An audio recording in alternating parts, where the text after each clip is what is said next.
She was always the type to overdo things. Every outfit, every decision, every attempt to be what others wanted. Her friends influenced everything she did, including the one decision she would never recover from: altering her face days before her wedding. She hid from her fiancé for 2 weeks, telling him she wanted him to be excited, that she wanted him to miss her. But in truth, she was hiding the swelling, the stitches, the bruises, the new lips she thought would make him love her more. He expected his fiancé. What he got was a stranger. And when he walked away from the altar, she didn't just lose a wedding. She lost the last piece of stability she had. What happened next, 2 weeks later, remains one of the most disturbing outcomes of rejection the community had ever seen. Because obsession with perfection doesn't just change the body, it can destroy the mind.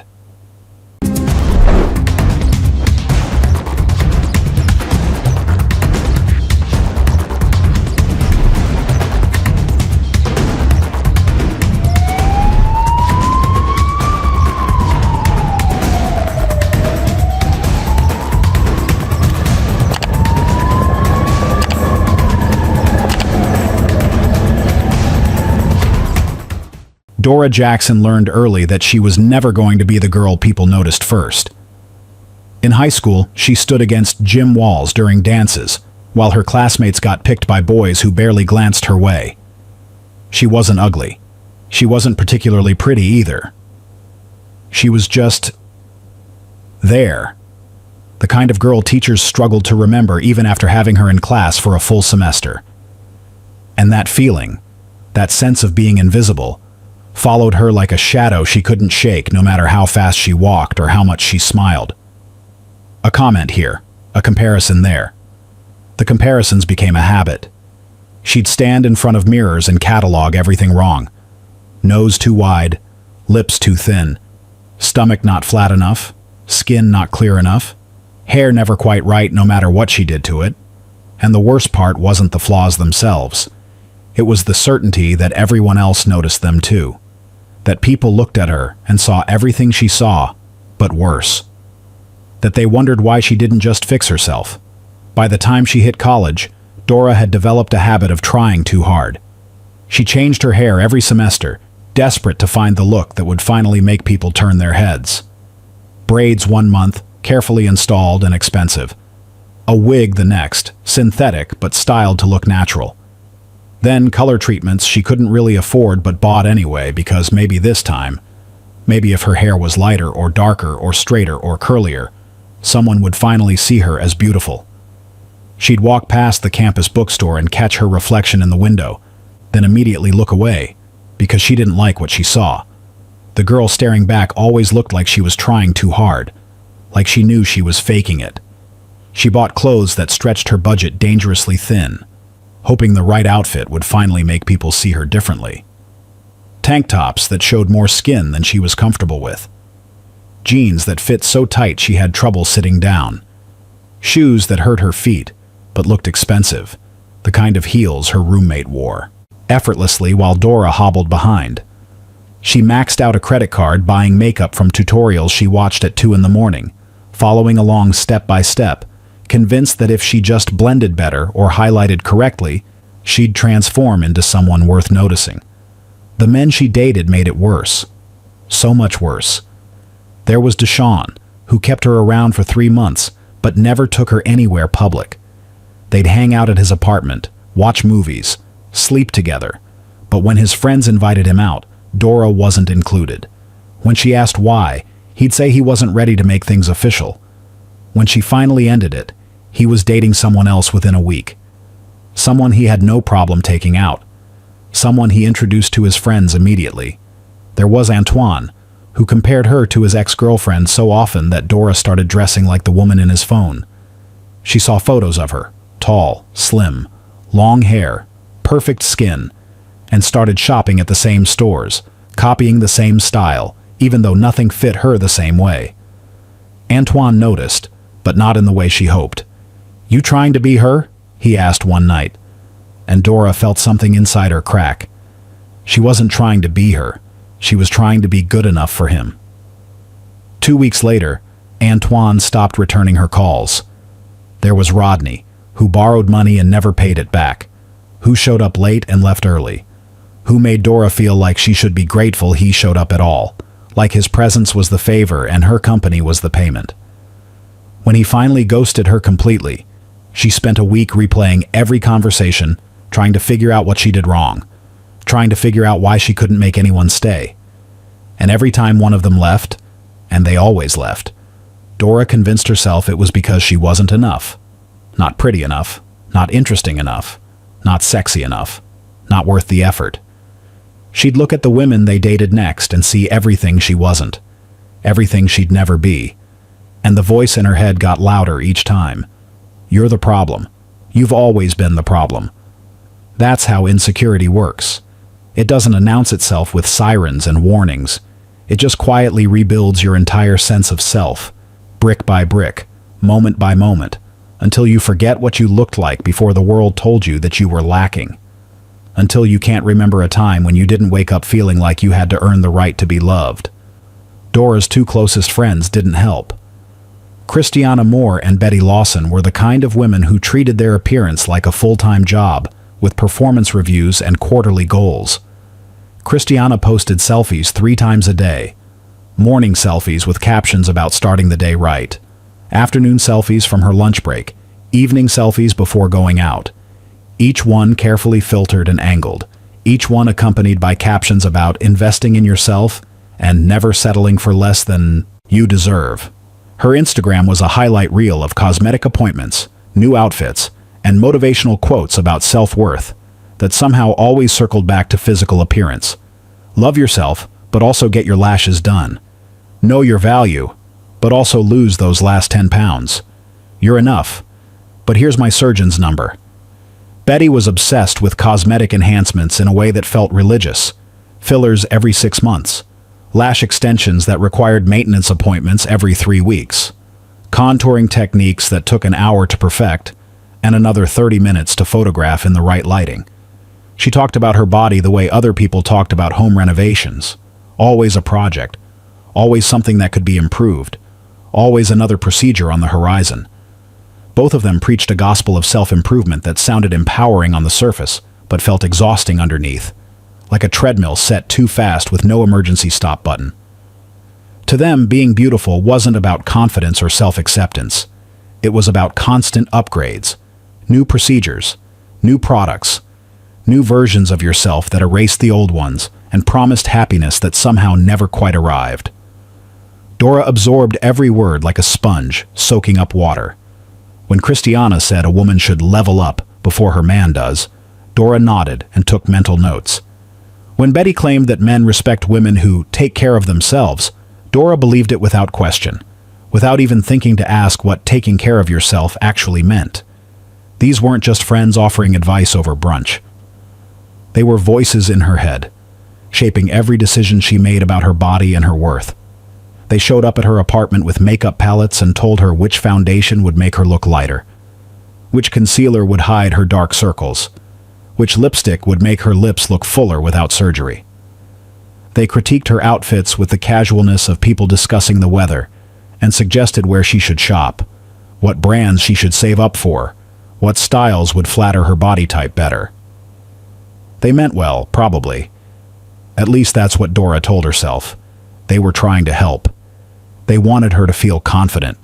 They wanted her to be happy. But their help felt like a diagnosis. Her parents noticed the changes, but didn't know what to say. Ernest Jackson worked long hours at a manufacturing plant on the outskirts of Cleveland, operating machinery that stamped metal parts for car engines.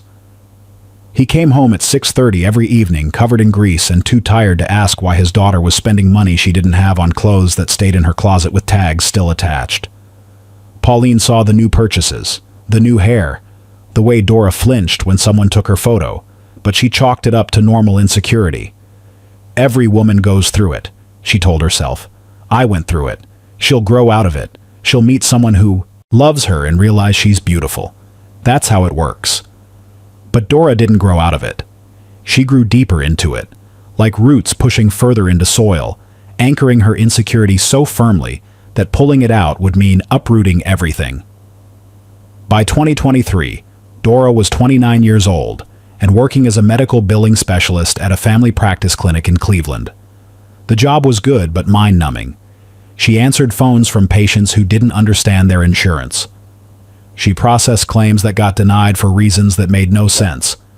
She argued with insurance representatives who seemed professionally trained to say no.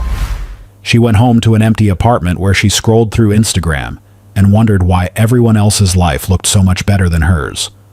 Why everyone else seemed to have figured out the secret to being happy, being loved, being seen. Before you continue this story, take a second to like this video, hit subscribe, and share it with someone who loves true crime as much as you do. Your support keeps stories like this one alive. Now let's keep going. June 2023. Cleveland, Tennessee. Dora's cousin Tamara was getting married to her high school sweetheart in front of 200 guests who'd known both of them since they were kids. Dora had been roped into bridesmaid duties 3 months earlier, when Tamara's original bridesmaid dropped out due to a work conflict. Dora didn't mind. Weddings were exhausting. The early morning hair appointments, the uncomfortable shoes, the forced smiles for endless photos. But at least they gave her something to do on a Saturday night. At least they made her feel included in something, even if it was just as a backup option. She wasn't looking for love. She'd given up on that, honestly. After Rodney, after Antoine, after every man who'd made her feel like she was auditioning for a role she'd never get, Dora had decided to stop trying. Stop hoping. Stop setting herself up for disappointment. She'd focus on work, on saving money, on being the friend people called when they needed someone reliable. That was enough. It had to be. But Richard Dean was hard to miss. He was a groomsman, standing near the altar during the ceremony in a dark gray suit that fit him well without looking expensive. 34 years old, tall and broad-shouldered without being intimidating, with an easy smile that made him approachable without trying too hard. Most groomsmen looked bored during ceremonies, shifting their weight from foot to foot, checking their watches when they thought no one was looking, clearly counting down the minutes until they could get to the reception and start drinking. Richard looked present, engaged, like he was genuinely happy to be there, genuinely invested in watching his friend get married. Dora noticed him during the vows. She was standing on the bride's side, holding a bouquet of sunflowers and trying not to let her feet cramp in heels that were half a size too small. She glanced across the altar and caught Richard watching her, not in a creepy way, just looking. When their eyes met, he didn't look away embarrassed. He smiled, a real smile, not the polite kind strangers give each other. And Dora felt something shift in her chest. Not attraction exactly, more like recognition, like she'd been waiting for someone to look at her that way and didn't realize it until it happened. At the reception, the DJ played the kind of music that made everyone cringe. Uptown Funk for the third time. The Cupid Shuffle. Sweet Caroline with the entire room shouting the ba ba ba part off key. Old people songs mixed with line dances that required instructions nobody could hear over the speakers. Dora stood near the dessert table, nursing a glass of fruit punch that had gone warm, watching couples dance and feeling the familiar weight of being alone in a crowded room. She'd already done her bridesmaid duties, posed for photos, signed the guest book as a witness, made small talk with relatives she hadn't seen in years, who all asked the same question. "So, are you seeing anyone?" She was planning her exit strategy, trying to figure out how early she could leave without seeming rude, when Richard walked over. He didn't open with a pickup line or some clever icebreaker. He just laughed and said, "This DJ is terrible." Dora laughed too, genuinely. "I think he's playing songs from my parents' prom." "Your parents' prom," Richard corrected, grinning. "I'm pretty sure I just heard him play something from the 70s. The 1970s or the 1870s? Richard laughed harder at that, a real laugh that made his shoulders shake. And just like that, they were talking. Not networking or making obligatory small talk, but actually talking. The kind of conversation where you forget to check your phone because you're too interested in what the other person is saying. They spent the next hour and a half at a corner table, completely ignoring the dancing and the toasts and the cake cutting and the bouquet toss. Richard told her about his job as a logistics manager for a regional shipping company based in Chattanooga. It wasn't glamorous, he admitted. Nobody grew up dreaming of managing freight schedules. But he liked the structure of it. He liked knowing that shipments got where they needed to go because he paid attention to details. He liked solving problems, figuring out how to reroute a delayed truck or negotiate with a difficult client. He liked that his work mattered, even if it wasn't exciting. He talked about his family. His parents had been married 41 years and still held hands when they walked. His younger sister was a teacher in Knoxville. His older brother ran a construction company in Nashville. Richard said he wanted that someday, a marriage like his parents had. The kind where you still liked each other after the romance faded and the everyday routine set in. The kind where you were partners, not just people who happened to live in the same house. Dora told him about her work as a medical billing specialist at a family practice clinic. It wasn't exciting, she admitted. It wasn't what she imagined doing when she was younger. But it paid the bills and offered decent health insurance, which felt important at 29. She didn't mention the insecurity. She didn't mention the failed relationships, or the nights she spent crying in her car after bad dates, or the way she felt invisible most days. She didn't mention Christiana and Betty and their constant suggestions for improvement. She just let herself be the version of herself that felt easy and natural. The version that didn't have to try so hard or perform or audition. The version that could just exist and laugh at bad DJ jokes and talk about boring jobs without feeling like she needed to be more interesting. Richard asked questions. Real questions. Not the kind people ask when they're just waiting for their turn to talk. He wanted to know what she did for fun, what her dream vacation would be. And he listened to her answers like they mattered, like she was saying something worth remembering. Before the night ended, they exchanged numbers. Richard texted her the next morning. Not 3 days later, not playing games, but the actual next morning. Just a simple message. Had a great time talking with you last night. Would love to do it again, minus the terrible DJ. Dora stared at her phone for 5 full minutes before responding. Part of her expected it to be a mistake. Expected him to text again and say, sorry, wrong number. But he didn't. He asked her to dinner. She said yes. And suddenly, impossibly, Dora was in a relationship that felt real. The next 3 months moved fast but didn't feel rushed. They went to dinner at places where they could split appetizers and argue over which entree was better without worrying about the bill. They watched movies at his apartment, a small 2-bedroom place he rented near downtown Chattanooga, and paused them halfway through because they couldn't stop talking. They took long drives through the Tennessee countryside with the windows down and the music playing. Richard talking about his dreams, while Dora listened and tried not to overthink everything. He wanted to own a house someday. Not a mansion, just something with a yard and a garage and maybe a porch where he could drink coffee in the mornings. He wanted to start his own logistics company eventually, once he'd saved enough and learned enough to make it work.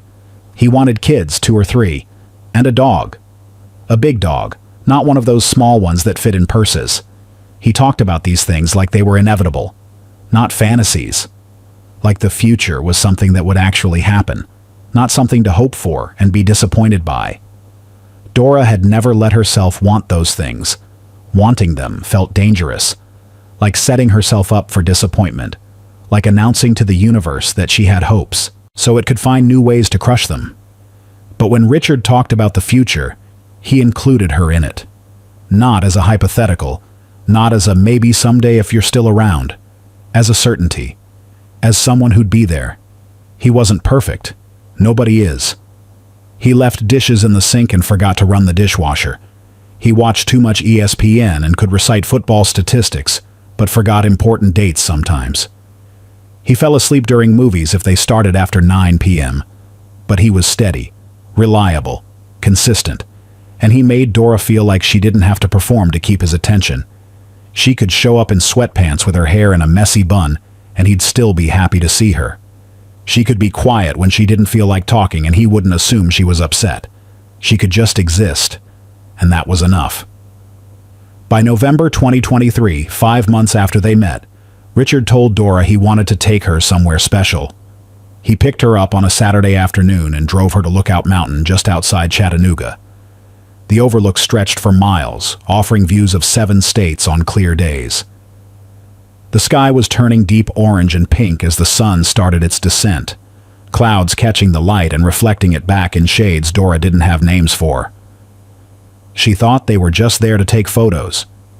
She pulled out her phone, trying to capture the view, when Richard said her name. She turned around, and he was down on one knee. The proposal was simple. No flash mob like in those viral videos. No elaborate speech written on cue cards. No photographer hiding in the bushes to capture the moment. Just Richard, holding a modest diamond ring in a small velvet box, telling Dora that he loved her. That she made him laugh. That she made him feel understood in a way he'd never felt before.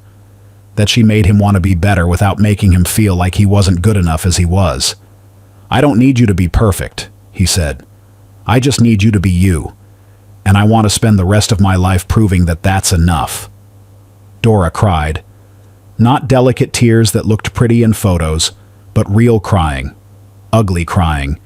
The kind where your nose runs and your face gets blotchy and you can barely get words out. Because for the first time in her entire life, Dora felt chosen.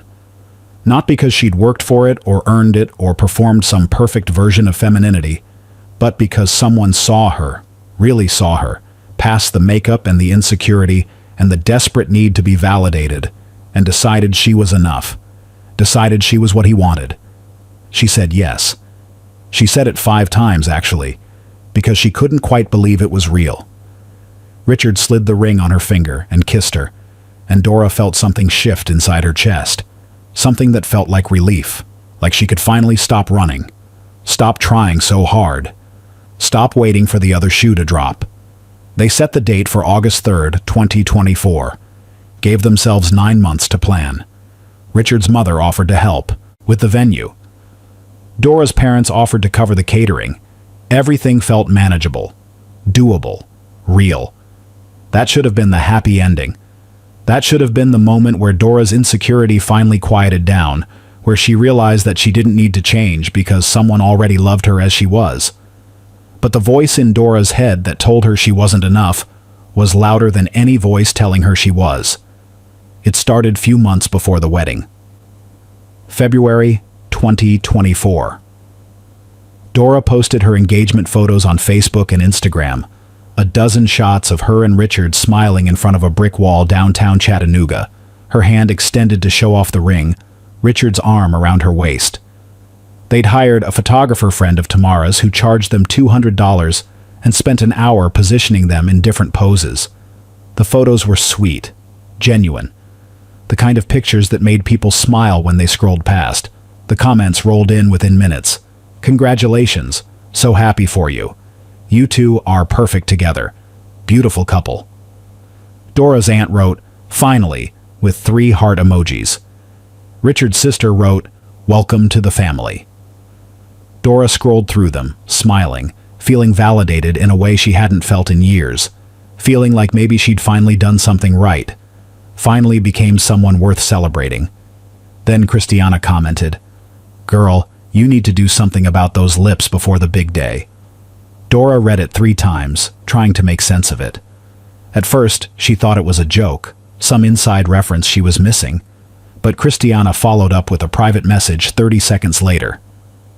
"I'm just saying, you want to look your best, right? It's your wedding. Lip fillers would make you look amazing in photos. I know a place, trust me." Dora stared at the message. Her first instinct was to dismiss it. Her lips were fine. They were just lips, normal lips. Richard kissed them every day and never complained.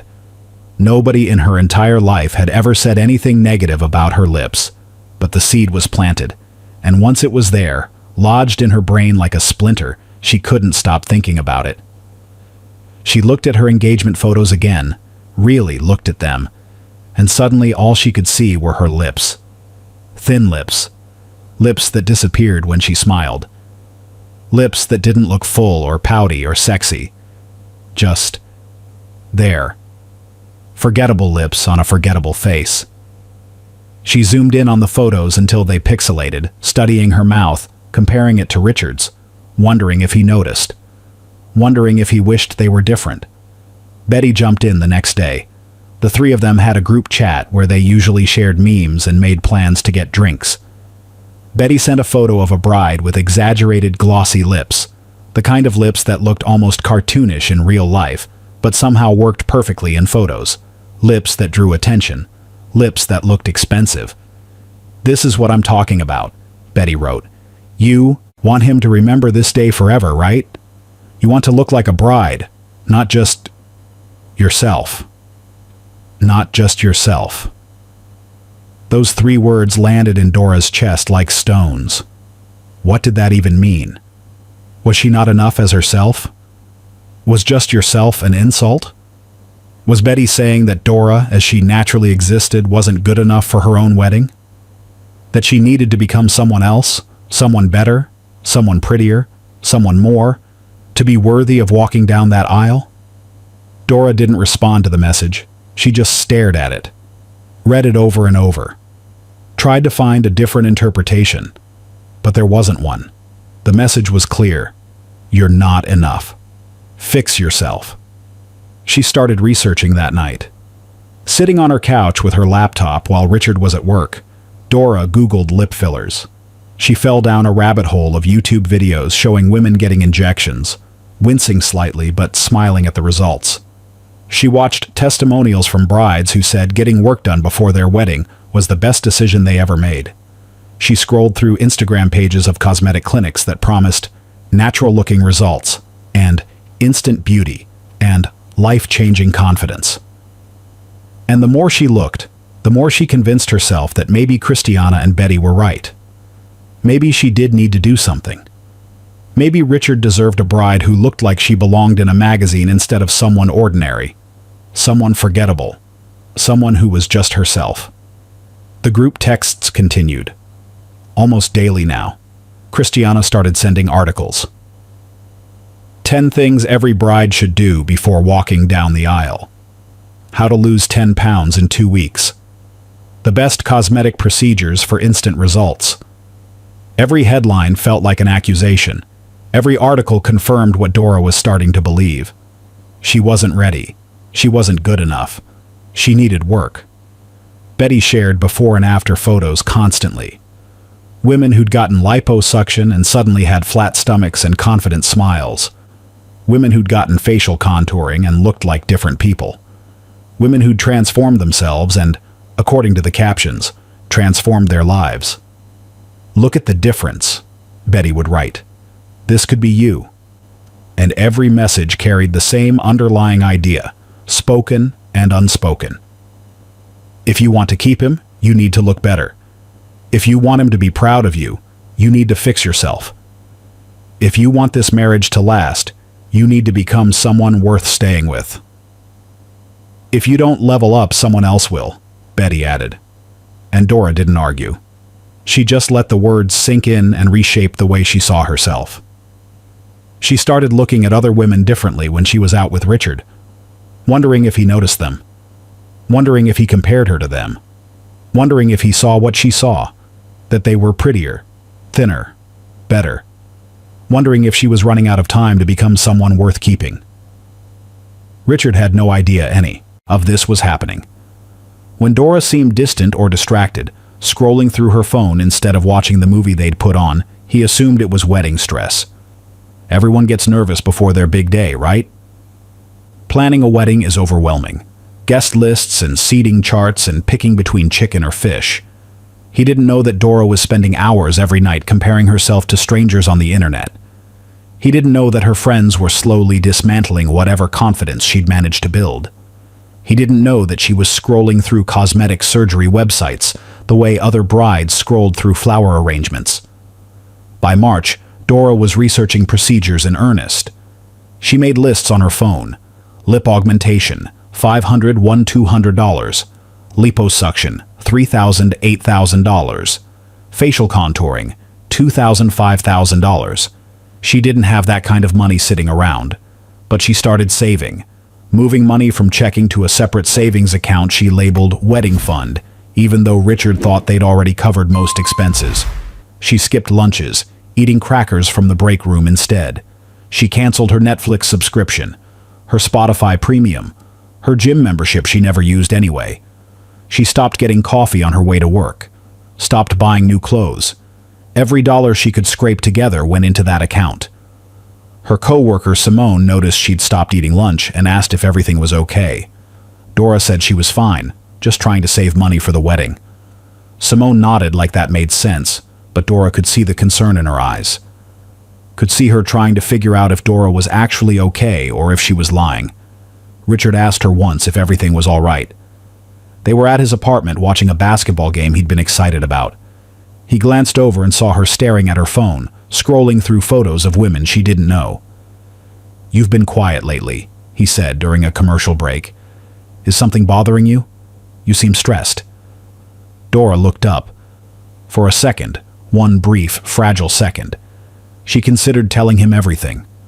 Telling him about the pressure she felt, the fear that she wasn't pretty enough, the voices in her head that kept saying she needed to change if she wanted him to stay, the way Christiana and Betty had convinced her that love wasn't enough, that she needed to earn it, defend it, protect it by becoming someone else. But she didn't say any of that, because admitting it felt like admitting she was broken. And she didn't want Richard to see her that way, didn't want him to know how deeply the insecurity ran, didn't want him to realize he'd proposed to someone who didn't believe she deserved him.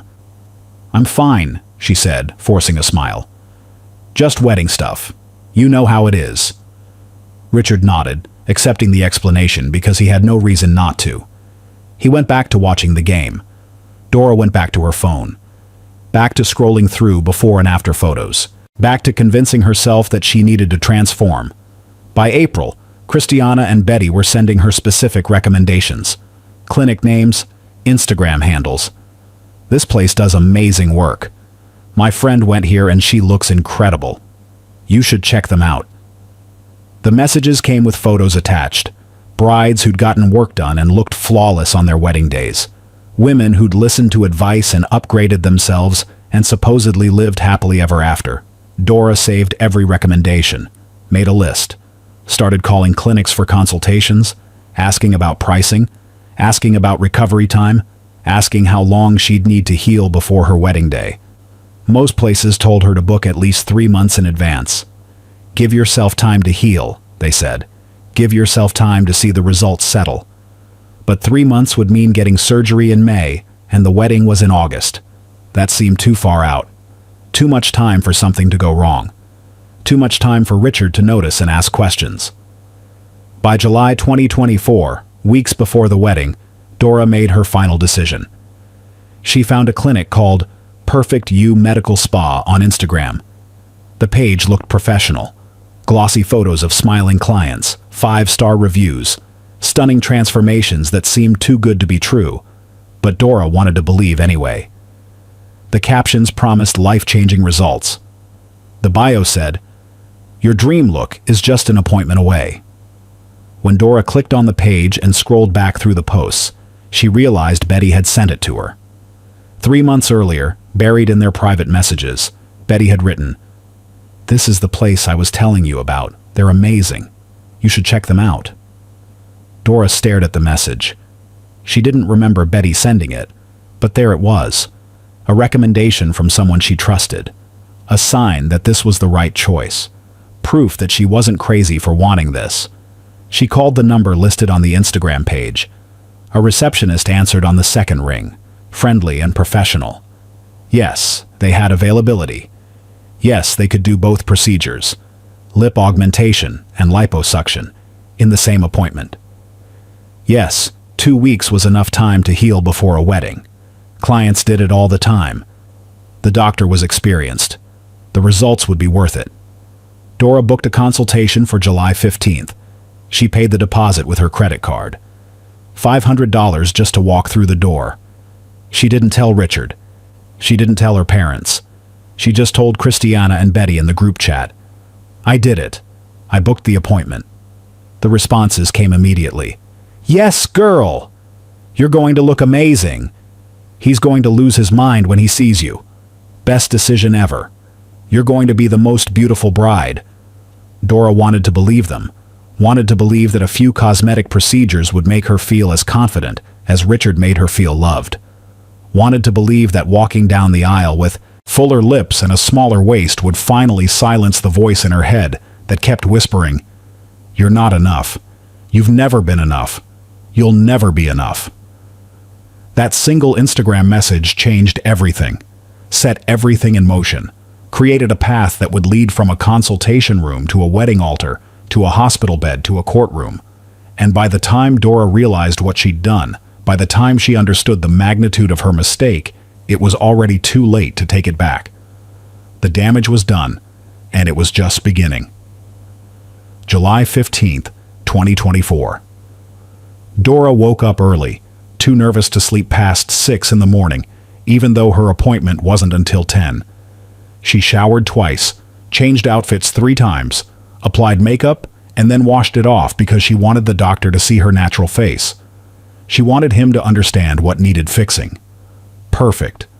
U Medical Spa was located in a converted office building, tucked between a tire shop and a storage facility on a stretch of road that didn't get much foot traffic. The building looked professional enough from the outside. Freshly painted white exterior, a glass door with the clinic's name in gold lettering, a small parking lot with designated spaces. But something felt off the moment Dora pulled in. The parking lot was empty except for one other car. No other clients. No bustling waiting room visible through the windows. She almost turned around, almost started her car and drove home and forgot the whole thing. But then she thought about walking down that aisle in 3 weeks with her thin lips and her imperfect body, and she got out of the car. The receptionist was a young woman named Candace, who looked barely old enough to work full-time. She greeted Dora with a bright smile and a clipboard full of forms. Insurance information, medical history, liability waivers. Dora filled them out quickly, barely reading the fine print. The waiting room was small and sterile, decorated with stock photos of smiling women and motivational quotes about beauty and confidence. A flat-screen TV played a loop of before and after photos set to upbeat music. After 20 minutes, a man in scrubs emerged from a back hallway. Dr. Calvin Brewster, 48 years old, average height, slightly overweight, with thinning hair and a smile that was probably meant to be reassuring, but felt practiced. He shook Dora's hand with both of his, holding it a moment too long. "Dora Jackson," he said, reading from a file. "Getting married in 3 weeks. Congratulations. Let's make sure you look absolutely stunning for your big day." He led her to a consultation room that doubled as an exam room, a medical bed covered in paper, a rolling stool, a desk with a computer, and a wall covered in more before and after photos. Dr. Brewster gestured for Dora to sit on the exam bed while he rolled his stool over, positioning himself directly in front of her. "So," he said, clasping his hands together, "tell me what you're hoping to achieve." Dora's throat felt tight. She'd practiced this conversation in her car, but now that she was here, the words felt stuck. "I want fuller lips," she finally said, "and I want to lose some weight around my midsection. I want to look better for my wedding." Dr. Brewster nodded slowly, studying her face with an intensity that made her uncomfortable. He reached out and touched her jaw, tilting her head side to side, examining her from different angles. His hands were cold. "Your bone structure is good," he said. "But yes, I can definitely enhance those lips. Give you that pouty, perfect look. Very bridal. Very photogenic." He turned to his computer and pulled up photos of previous clients. Women with exaggerated lips that looked almost fake, but somehow worked in pictures. "See this?" he said, pointing at the screen. "This is what we're going for. Fuller. More defined. The kind of lips that photograph beautifully." Dora stared at the images. The women did look beautiful. Confident. Like the kind of women who didn't get left at altars. "How much filler would I need?" she asked.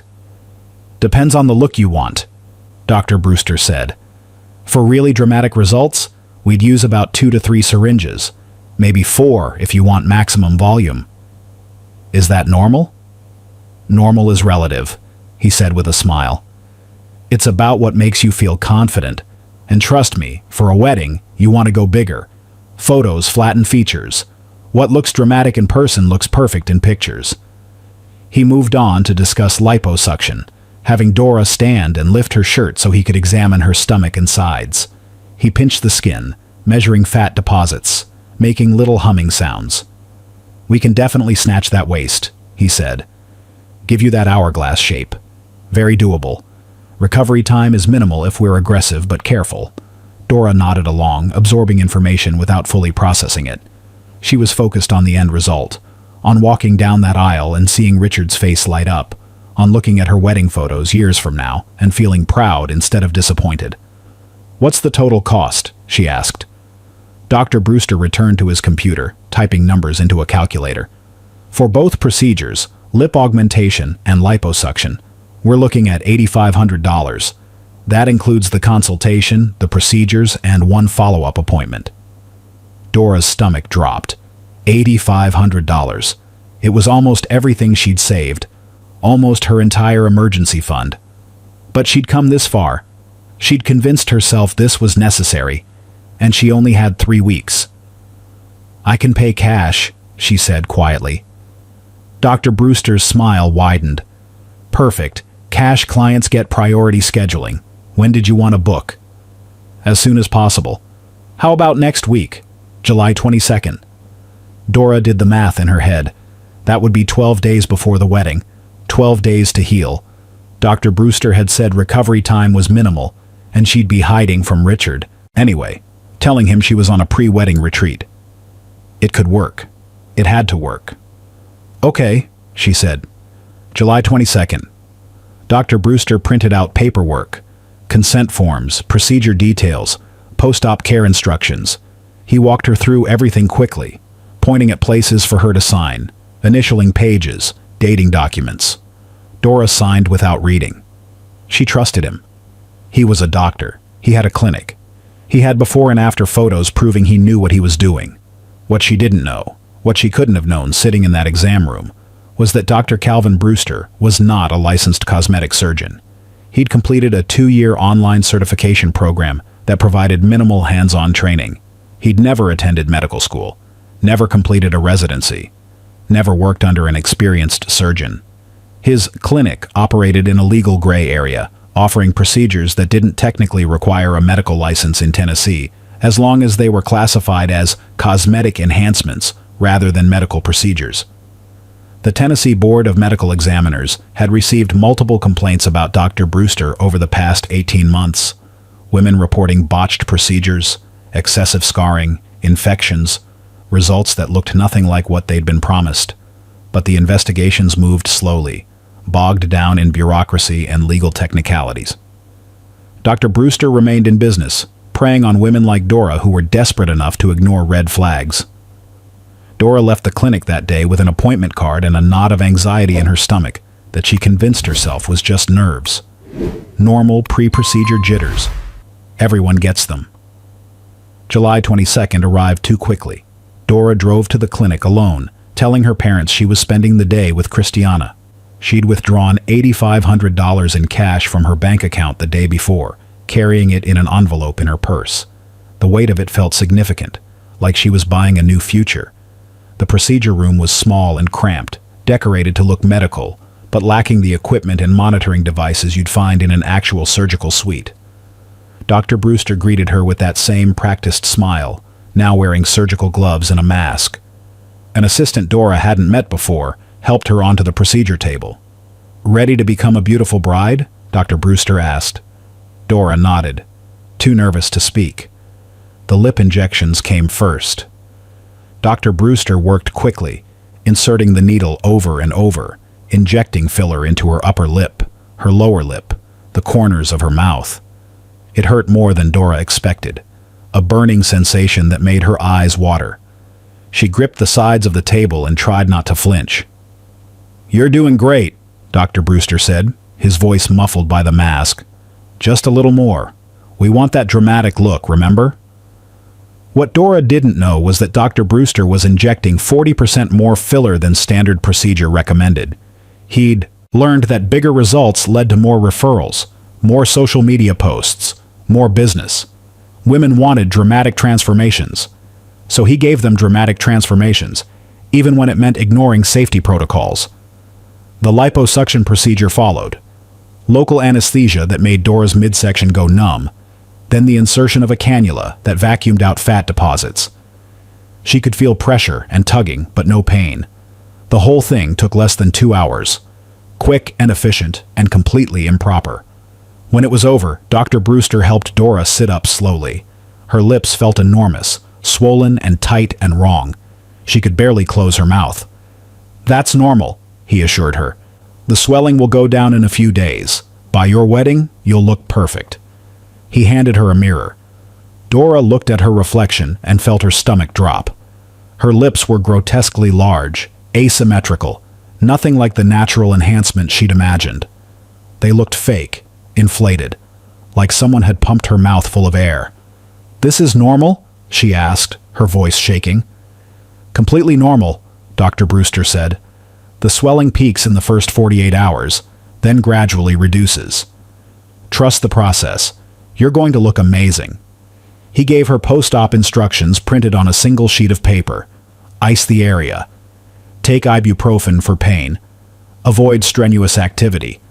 Call if there are signs of infection. He didn't mention that the amount of filler he'd used significantly increased her risk of complications. Didn't mention that he'd been aggressive with the liposuction in a way that could lead to irregular healing. Didn't mention any of it. Dora paid in cash. $8,500 in $100 bills. Dr. Brewster counted them twice, smiling the whole time, then tucked them into a desk drawer. She drove home in a daze, her lips throbbing, her midsection wrapped in compression bandages that made it hard to breathe deeply. She looked in the rearview mirror at a stoplight and barely recognized herself. Her lips were so swollen they looked painful just to look at. Her face was already starting to bruise. This was supposed to make her beautiful. This was supposed to make Richard love her more. But looking at her reflection, all Dora felt was regret. Deep, nauseating regret that sat in her stomach like a stone. She got home and locked herself in her bathroom, staring at her face for an hour. Crying, icing her lips the way Dr. Brewster had instructed. Telling herself it would get better. It had to get better. She'd spent everything on this. She had 12 days until the wedding. 12 days for the swelling to go down, for her lips to look natural, for this nightmare to turn into the dream she'd been promised. But the swelling didn't go down. Not significantly. Not enough. And with every day that passed, Dora's panic grew. What had she done? What had she done to herself? The lies started immediately. That same evening, July 22nd, Dora texted Richard from her apartment where she sat with ice packs pressed against her swollen face. "Hey babe, I know this is last minute, but the girls convinced me to do a pre-wedding wellness retreat. Just us bridesmaids. 2 weeks of self-care before the big day.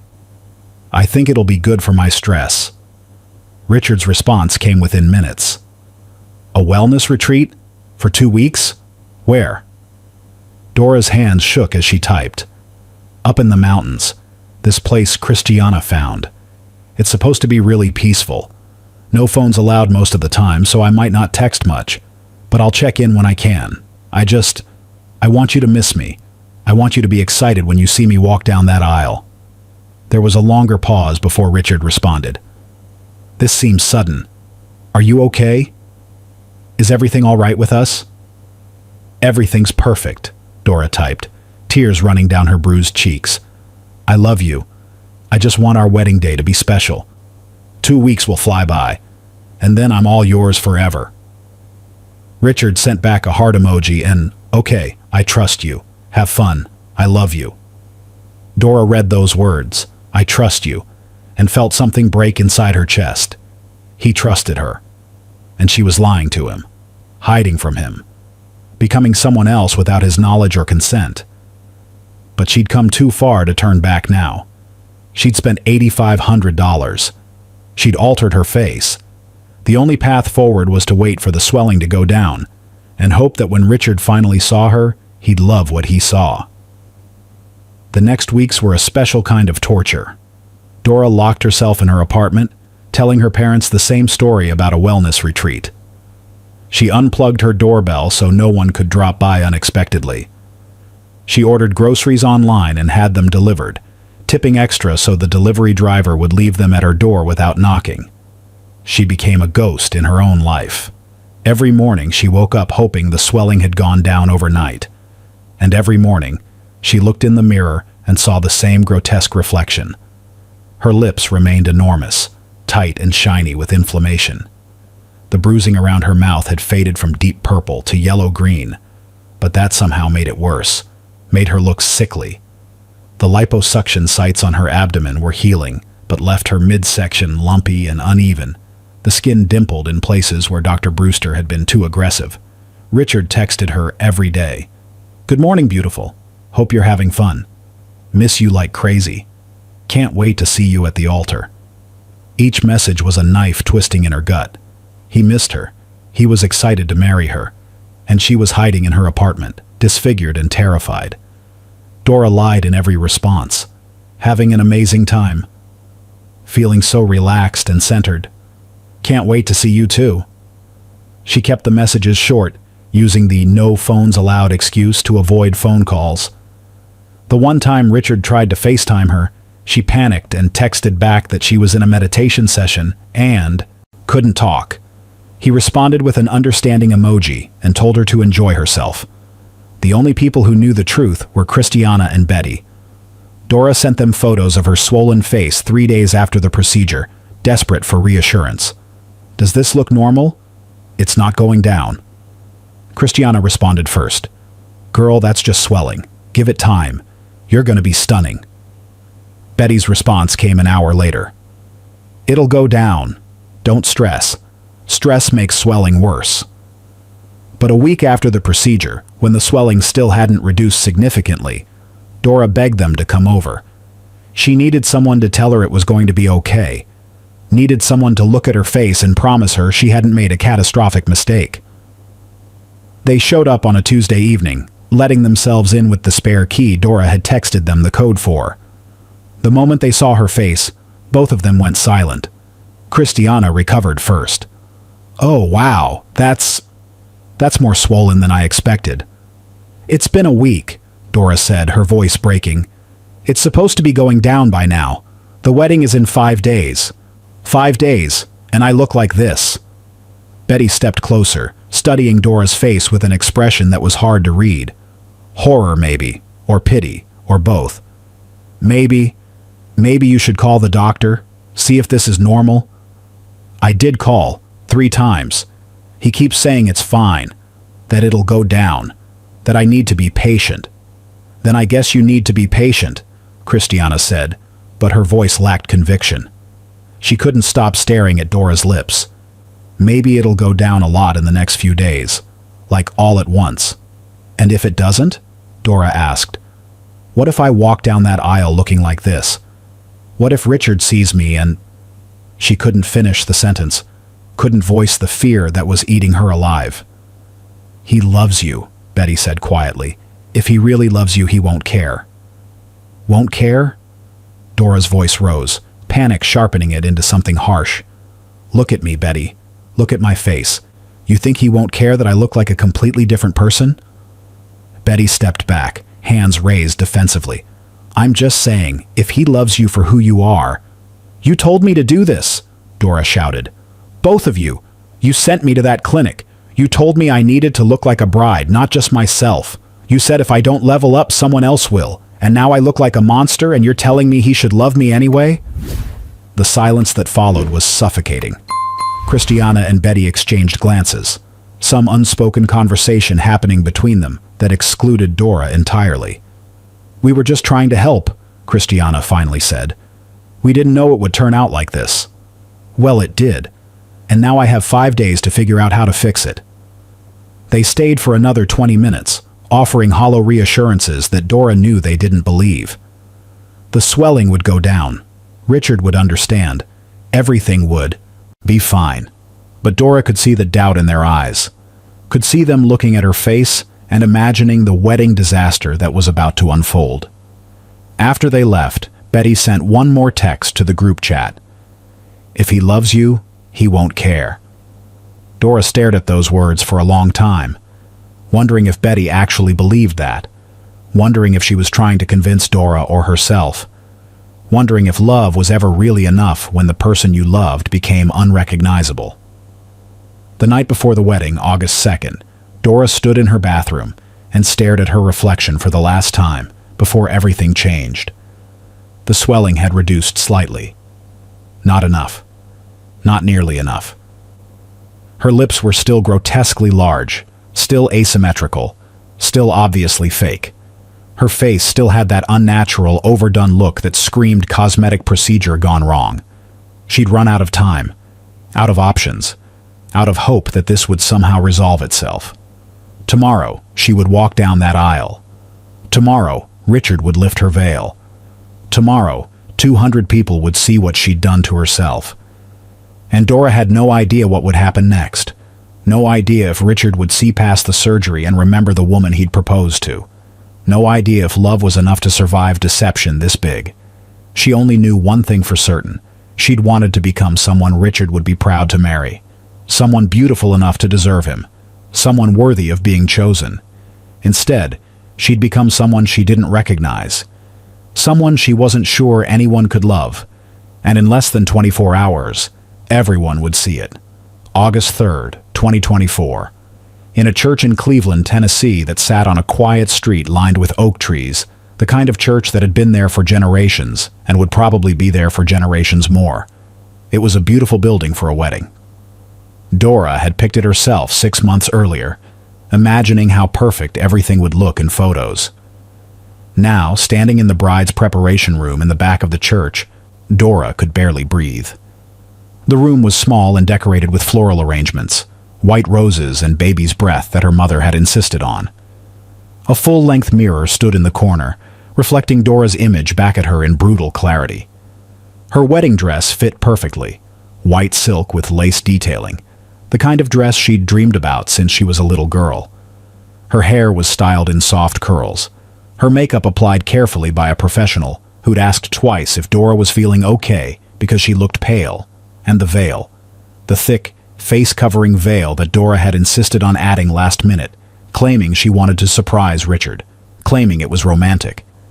In reality, it was a shield, a temporary barrier between her disfigured face and the world that was waiting outside.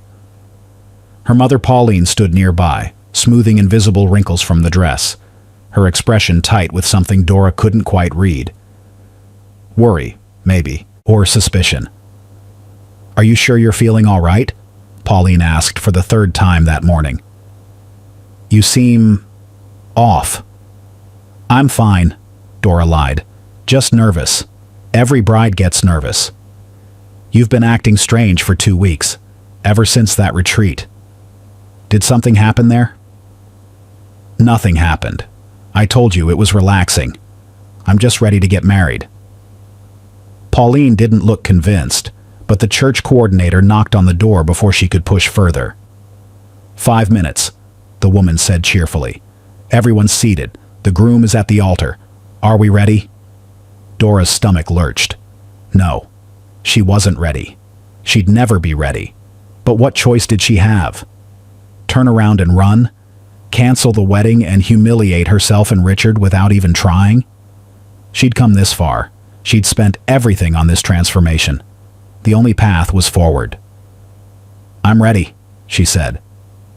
Her father, Ernest, appeared in the doorway, wearing the suit they'd rented for him. He looked uncomfortable in formal wear, tugging at his collar, but he smiled when he saw Dora. "There's my beautiful girl," he said. Then his smile faltered slightly as he got closer, squinting at her through the veil. "You doing okay, sweetheart? You look different." "It's the veil," Dora said quickly. "It's just distorting things." Ernest didn't argue, but Dora saw the concern in his eyes as he offered his arm. She took it, her hands trembling so badly she could barely hold on. The processional music started, organ music that echoed through the church, traditional and romantic. The bridesmaids lined up, waiting their turn to walk down the aisle. Dora watched them go one by one, disappearing through the double doors that led to the sanctuary. Then it was just her and her father standing in the narrow hallway, waiting for their cue. "Last chance to run," Ernest joked, trying to lighten the mood. "I got the car running outside. Dora tried to laugh, but it came out wrong. Strangled. Her father's expression shifted, worry replacing the humor. Dora, if something's wrong, you can tell me. We don't have to do this if you're not sure. I'm sure, Dora whispered. I love him. I want to marry him. The wedding march began. Their cue. Ernest squeezed her hand once, then led her toward the doors. The sanctuary was full. 200 guests packed into wooden pews, all of them standing and turning to watch as Dora appeared. She could feel their eyes on her, could hear the soft murmurs of, "She's beautiful," and "Such a pretty dress." Could see Richard standing at the altar at the far end of the aisle, tall in his dark suit, his best man Trevor beside him. Richard was smiling. That same easy, genuine smile that had made her fall in love with him at Tamara's wedding. He looked excited, happy, ready to spend the rest of his life with her. Dora wanted to disappear, wanted the floor to open up and swallow her whole, because she knew what was about to happen. What would happen the moment Richard lifted that veil? The walk down the aisle felt eternal. Each step echoed too loud in her ears.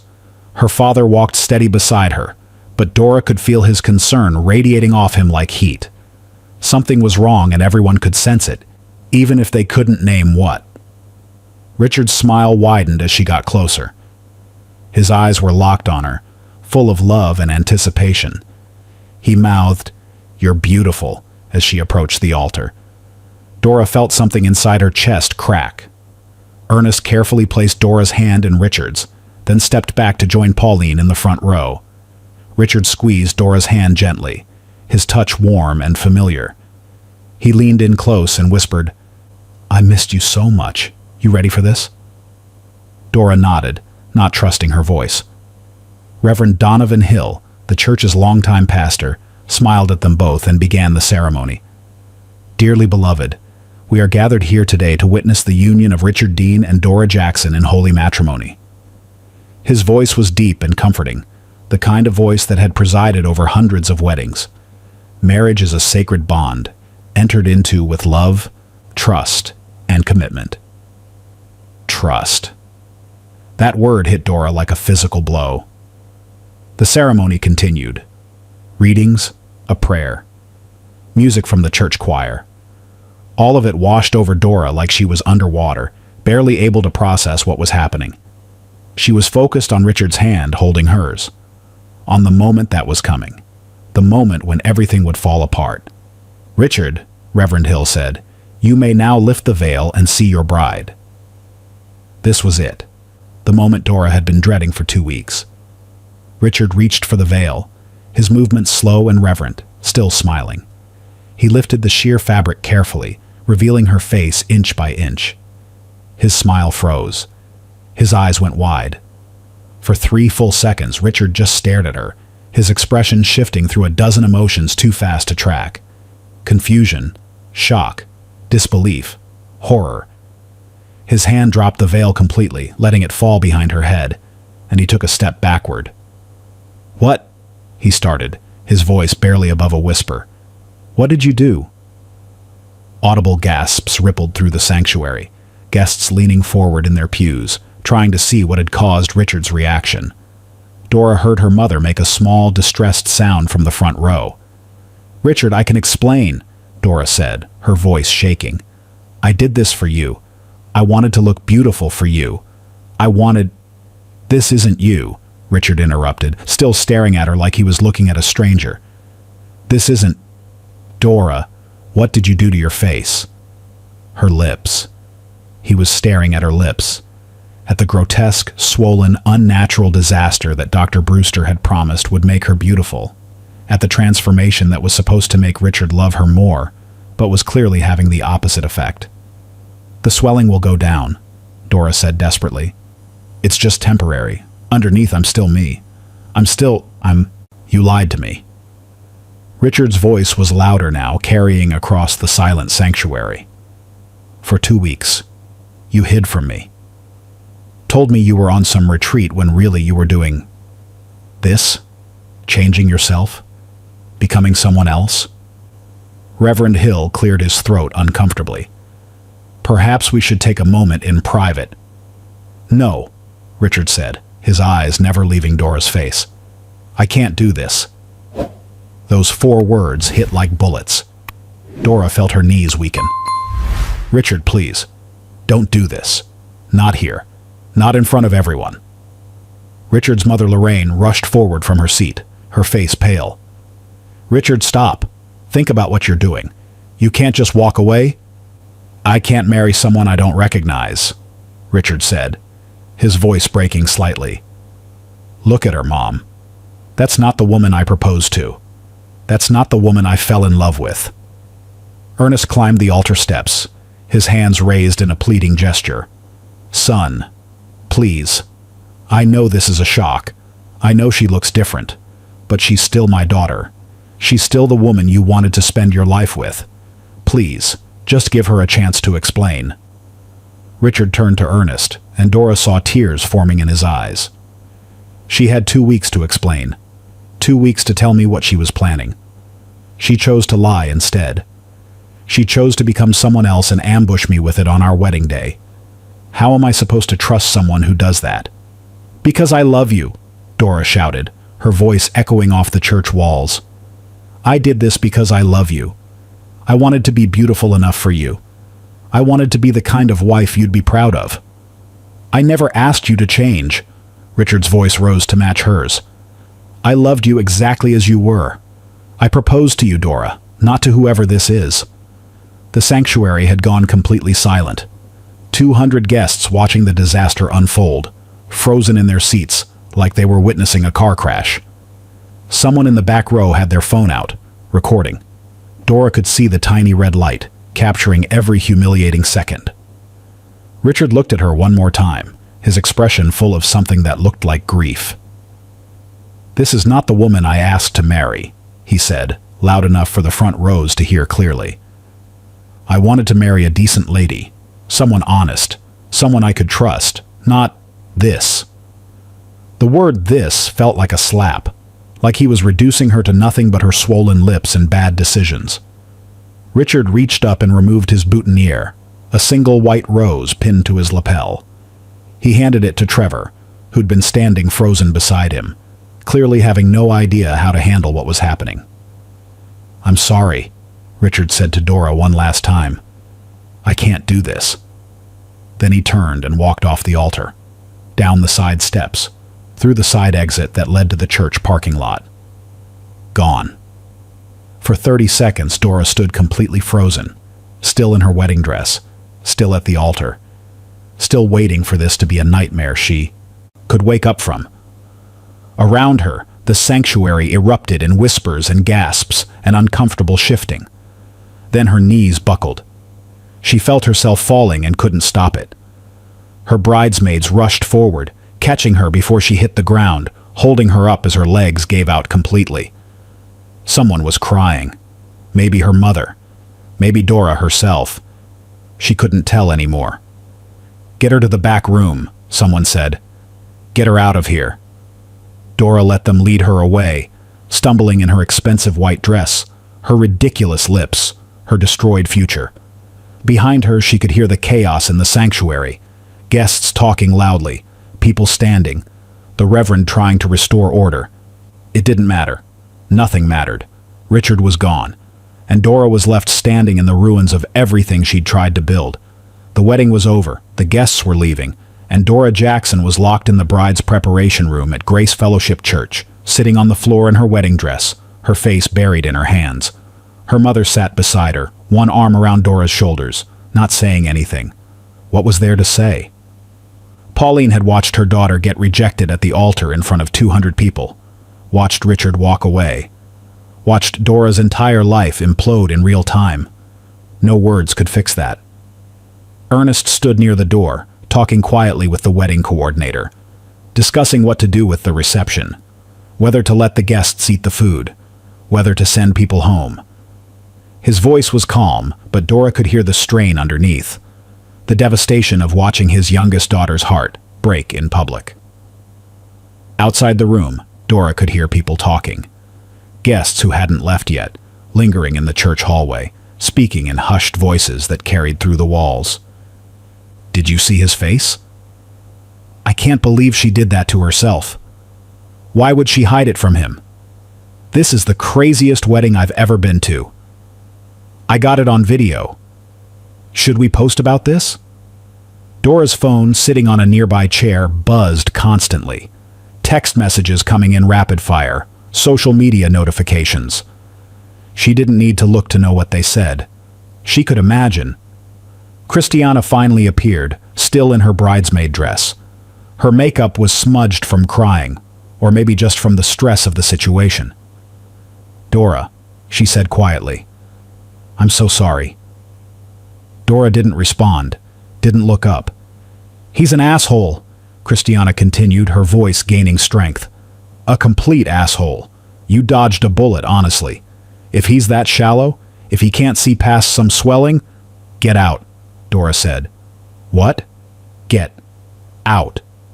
Dora finally looked up, her face blotchy and tear-stained, her ridiculous lips making her look like a tragic cartoon. You did this. You and Betty. You convinced me I wasn't good enough. You sent me to that butcher. You told me I needed to fix myself. And now you're saying I dodged a bullet? Christiana stepped back, stunned. We were trying to help. You destroyed my life. Dora's voice cracked, broke, turned into something raw and animal. I had a man who loved me. I had a future. And you made me think I wasn't enough. You made me think I needed to change. And now he's gone, and I look like a monster, and it's your fault. That's not fair. Get out! Dora screamed at this time. Ernest moved quickly, gently but firmly ushering Christiana out of the room and closing the door behind her. Betty never showed up at all. Later, Dora would learn that Betty had left the church the moment the ceremony fell apart. Deleted her text history with Dora. Blocked her number. Disappeared like she'd never been part of the disaster she'd helped create. The next few hours were a blur. Ernest and Pauline eventually got Dora out of the church and into their car, drove her to their house instead of her apartment, helped her out of the wedding dress and into old pajamas from her teenage bedroom, put her in bed like she was a child again, turned off the lights and left her alone. Dora lay in the dark and pulled out her phone. She shouldn't have looked. She knew she shouldn't have looked. But she couldn't stop herself. Altar rejection was trending in Cleveland. Someone, multiple someones, had posted about the wedding, shared the story, uploaded the video from the ceremony. She could see herself in the footage, standing at the altar with her swollen face, could hear Richard saying, "This is not the woman I asked to marry." The comments were vicious. She catfished her own fiancé. What was she thinking? Those lips are insane. He was right to walk away. She lied to him for 2 weeks. What did she expect? This is what happens when you let insecurity control you. I feel bad for her, but also... Girl. Some people defended her. He's shallow. He should have loved her anyway. She was trying to be beautiful for him. Men always want women to look perfect, then punish them for trying. But those voices were drowned out by the majority who sided with Richard, who saw a woman who'd lied and manipulated and gotten exactly what she deserved. Dora scrolled through it all, every comment, every opinion, every stranger analyzing the worst moment of her life and deciding whether she deserved sympathy or scorn. And with each comment, something inside her broke a little more. Still, Richard hadn't texted, hadn't called. Complete silence from the man she'd almost married. Cleveland was a small city, just over 45,000 people. Everyone knew everyone, or knew someone who knew everyone. By Sunday morning, the entire city would know about Dora Jackson and her botched wedding. The story would spread through churches and grocery stores and coffee shops. She'd become a cautionary tale, a joke. The woman who was so desperate to be beautiful that she disfigured herself and lost everything. For the next 2 weeks, Dora barely left her childhood bedroom. Her parents tried to get her to eat, but most meals went untouched. She showered only when her mother insisted. She wore the same pajamas for days at a time. She kept the curtains closed and the lights off and her phone face down on the nightstand. But she couldn't stop checking social media. Couldn't stop reading what people said about her. Couldn't stop watching that video of Richard walking away. watching herself collapse, watching her entire future disappear in 90 seconds. Richard moved on quickly. At least that's what Dora heard through the grapevine. He was back at work within days, back to his normal routine, talking to friends about what happened, processing, healing, moving forward. Dora was stuck, frozen in the moment of rejection, unable to see past it, unable to imagine a future where she wasn't the woman who got left at the altar. The swelling in her lips finally started to go down during the second week. Slowly, gradually, they began to look less grotesque and more just. Wrong. Still too big, still asymmetrical, still obviously fake. But at least she could close her mouth without pain. It didn't matter. The damage was done. Richard was gone. The humiliation was permanent. And Dora Jackson was left alone with the face she'd paid $8,500 to destroy. August 17th, 2024. 2 weeks had passed since the wedding disaster. 2 weeks of Dora hiding in her childhood bedroom, watching her world continue without her. 2 weeks of scrolling through social media and reading about herself. 2 weeks of her parents tiptoeing around her, treating her like she was made of glass that might shatter with the slightest pressure. Dora stared at herself in the bathroom mirror that morning and made a decision.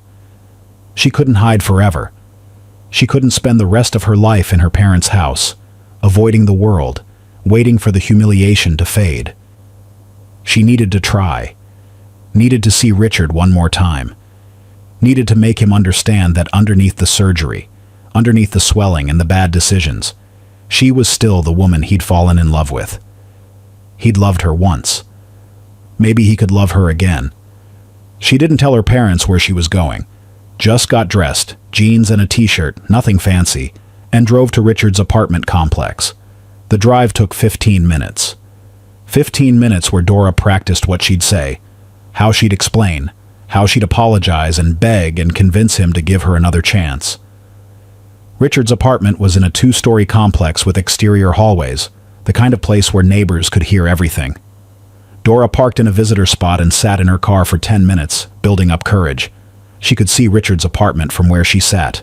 2nd floor, 3rd door from the left. His car was in his assigned spot. He was home.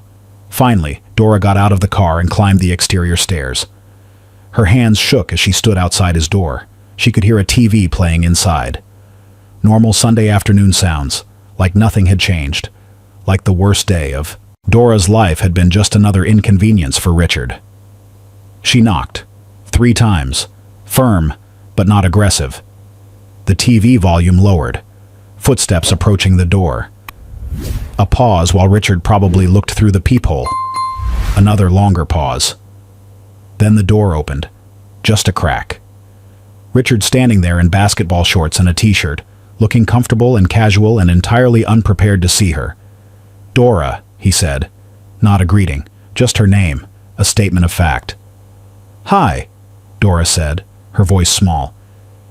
"Can we talk? Please?" Richard's expression was hard to read. Not angry exactly, more like guarded, cautious. "I don't think that's a good idea." 5 minutes. Just give me 5 minutes to explain. You had 2 weeks to explain. Before the wedding, you chose not to. I know I should have told you. I was scared. I was stupid. But please, Richard, look at me. Really look at me. The swelling is going down. I'm starting to look normal again. This isn't permanent. I can get it fixed. It's not about your face, Dora. The words hit her like cold water.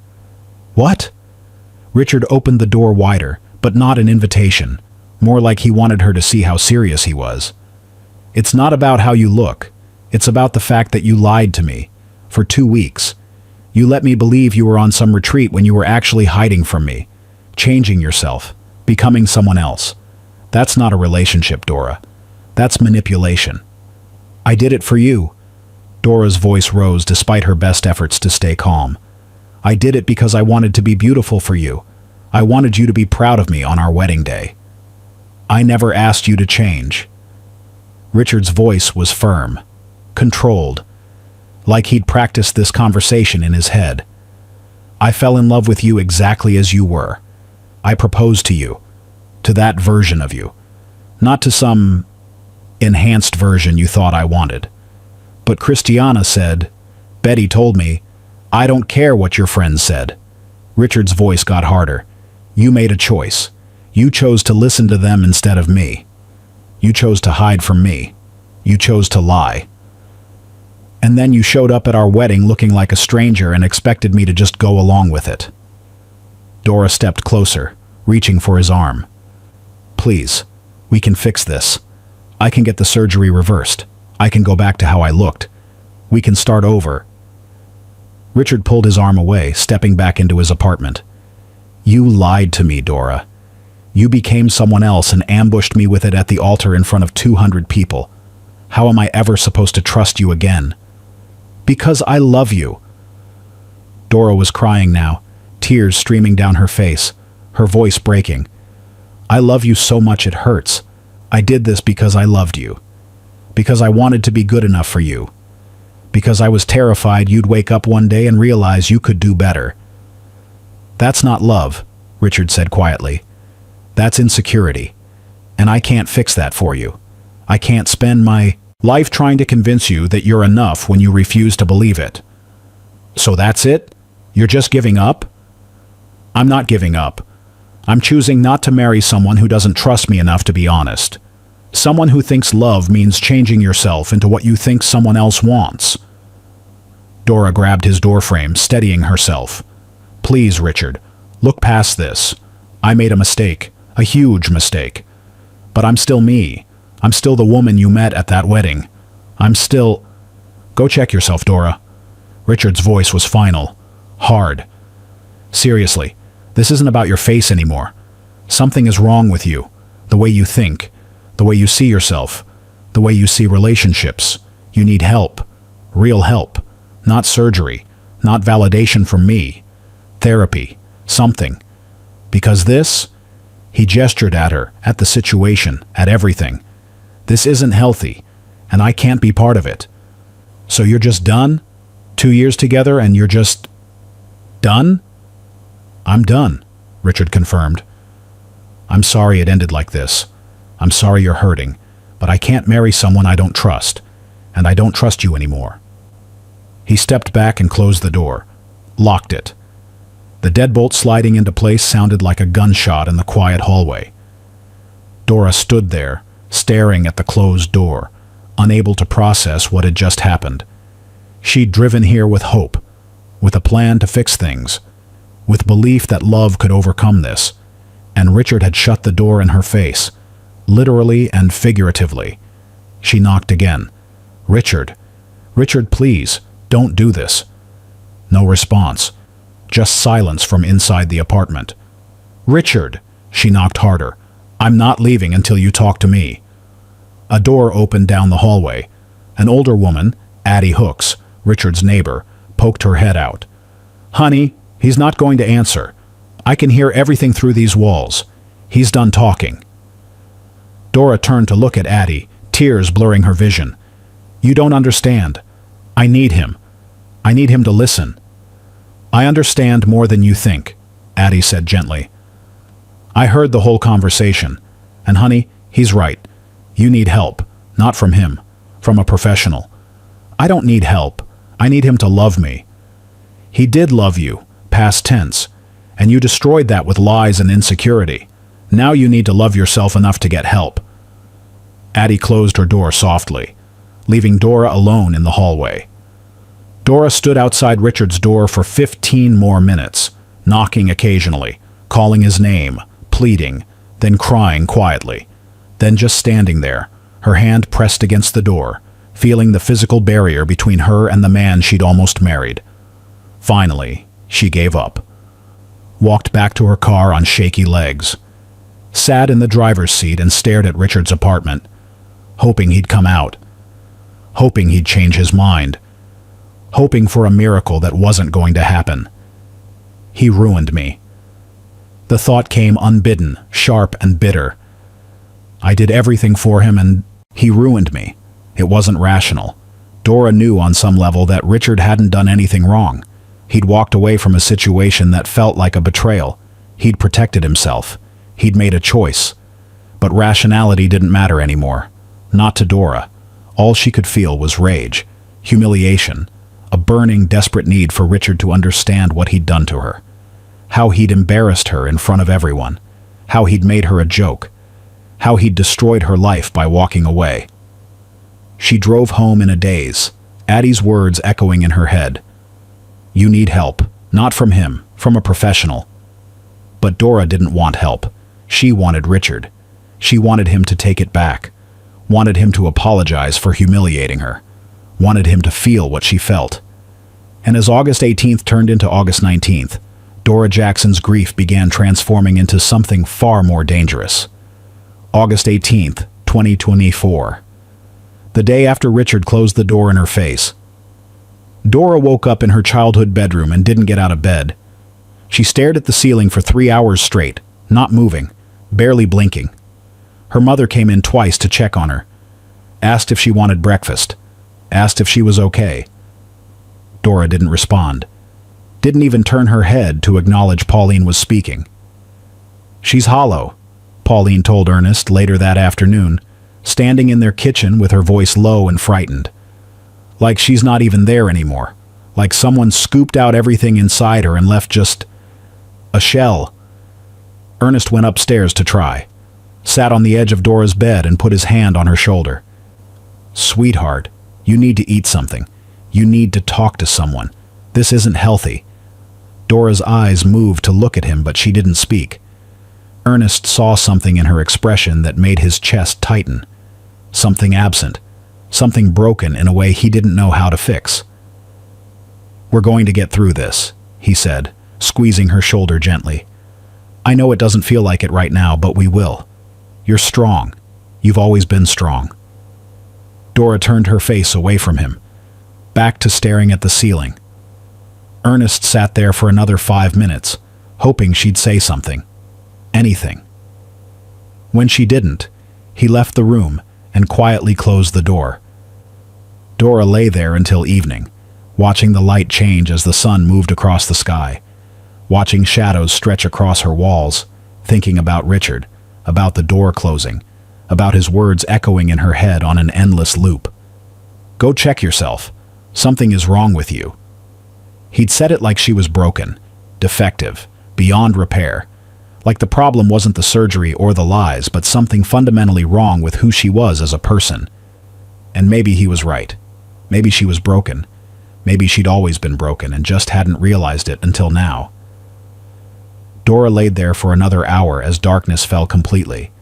Her parents had gone quiet downstairs, probably eating dinner, probably talking about her in worried whispers, probably wondering what to do with their daughter who'd stopped being a person. Around 7 p.m., Dora got out of bed, moved on autopilot, her mind quiet and numb and focused on a single thought that had been growing all day. Richard needed to understand. He needed to know what he'd done.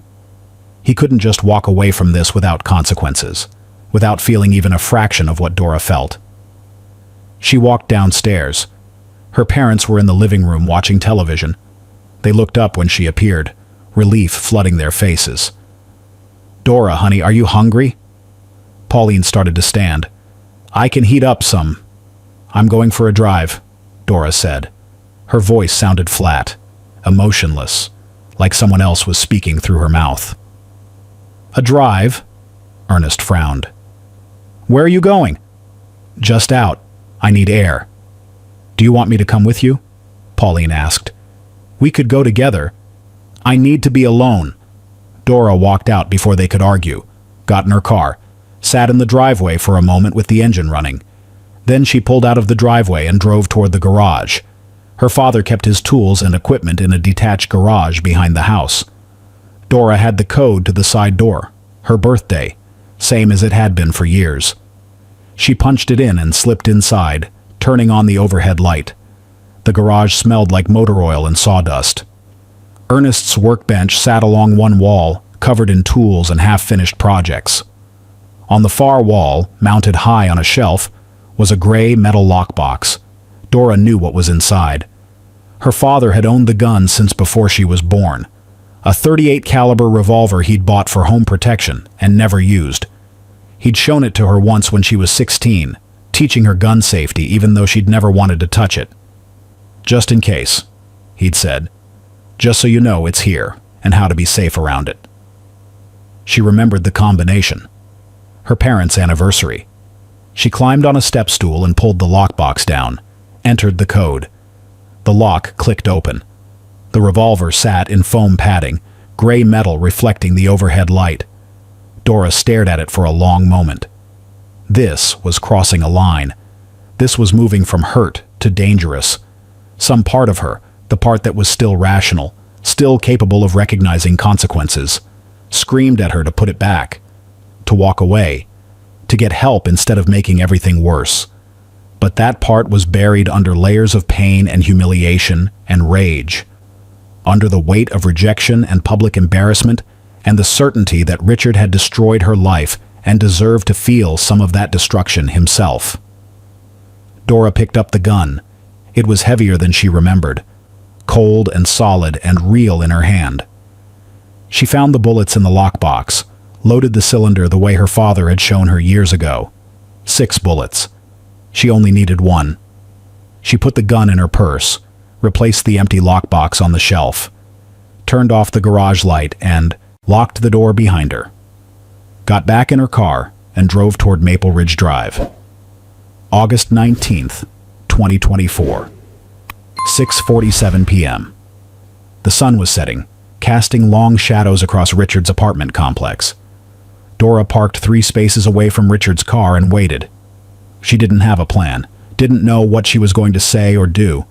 She just knew she needed to see him, needed to make him understand. Her phone buzzed, a text from her mother. "Where are you? Your father is worried." Dora didn't respond, just sat there, staring at Richard's apartment door, her hand resting on her purse where the gun waited. At 6:50 p.m., Richard's car pulled into the parking lot. He was coming back from somewhere. The gym, based on the athletic bag he pulled from his back seat. He looked normal, relaxed, like yesterday's conversation had been unpleasant but manageable, like he'd already started moving on. Dora got out of her car. Richard noticed her immediately. She watched his expression change, relaxed to wary, wary to alarmed. "Dora." He stopped walking, keeping distance between them. "What are you doing here?" "We need to talk." "No, we don't. I told you yesterday we're done. You need to leave. You don't get to just walk away." Dora's voice was shaking. She moved closer and Richard moved back, his eyes darting toward his apartment like he was calculating if he could make it inside before she reached him. "I'm calling the police if you don't leave right now," Richard said, pulling out his phone. "You destroyed my life." Dora's hand went to her purse, fingers closing around cold metal. "You made me look like a fool. I did everything for you. I changed myself for you. I spent everything I had trying to be beautiful enough for you, and you walked away like it meant nothing. Dora, stop." Richard's voice was firm, but Dora could hear the fear underneath. "You need to leave, now. You embarrassed me in front of everyone. You ruined me. And you just get to walk away? You just get to move on while I'm stuck like this?" Across the parking lot, a man named Jalen Porter was getting out of his car after a long shift at work. He looked up and saw the scene unfolding, saw Dora pulling something from her purse, saw Richard backing away with his hands raised. "Hey!" Jalen shouted. "Is everything okay over there?" Neither Dora nor Richard responded. Richard's eyes were locked on the gun now visible in Dora's hand.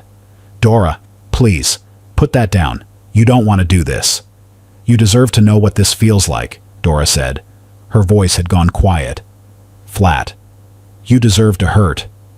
The gunshot echoed across the parking lot at exactly 6:52 p.m. Richard fell backward, clutching his abdomen, his face twisted in shock and pain. He hit the pavement hard, curled on his side, blood already seeping between his fingers. Jalen was already running toward them, phone pressed to his ear, screaming into it. "I need police and ambulance to Maple Ridge Apartments. Woman just shot someone. She's got a gun. Send. Help now!" Dora stood frozen, the gun still in her hand, arm extended, smoke rising from the barrel. She looked down at Richard on the ground, bleeding, his eyes wide and terrified and focused on her face.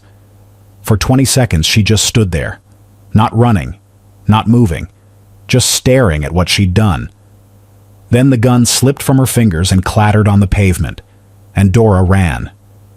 The first patrol car arrived at 6:55 p.m., 3 minutes after Jalen's 911 call. Officers found Richard Dean conscious but in severe distress, applying pressure to the gunshot wound in his lower abdomen with Jalen's help. The gun lay on the pavement where Dora had dropped it. Multiple witnesses pointed in the direction she'd fled, on foot, toward the residential neighborhood that bordered the apartment complex. The ambulance arrived 4 minutes later. Paramedics loaded Richard onto a stretcher and rushed him to Tenova Healthcare Cleveland. The bullet had entered his lower abdomen on the left side.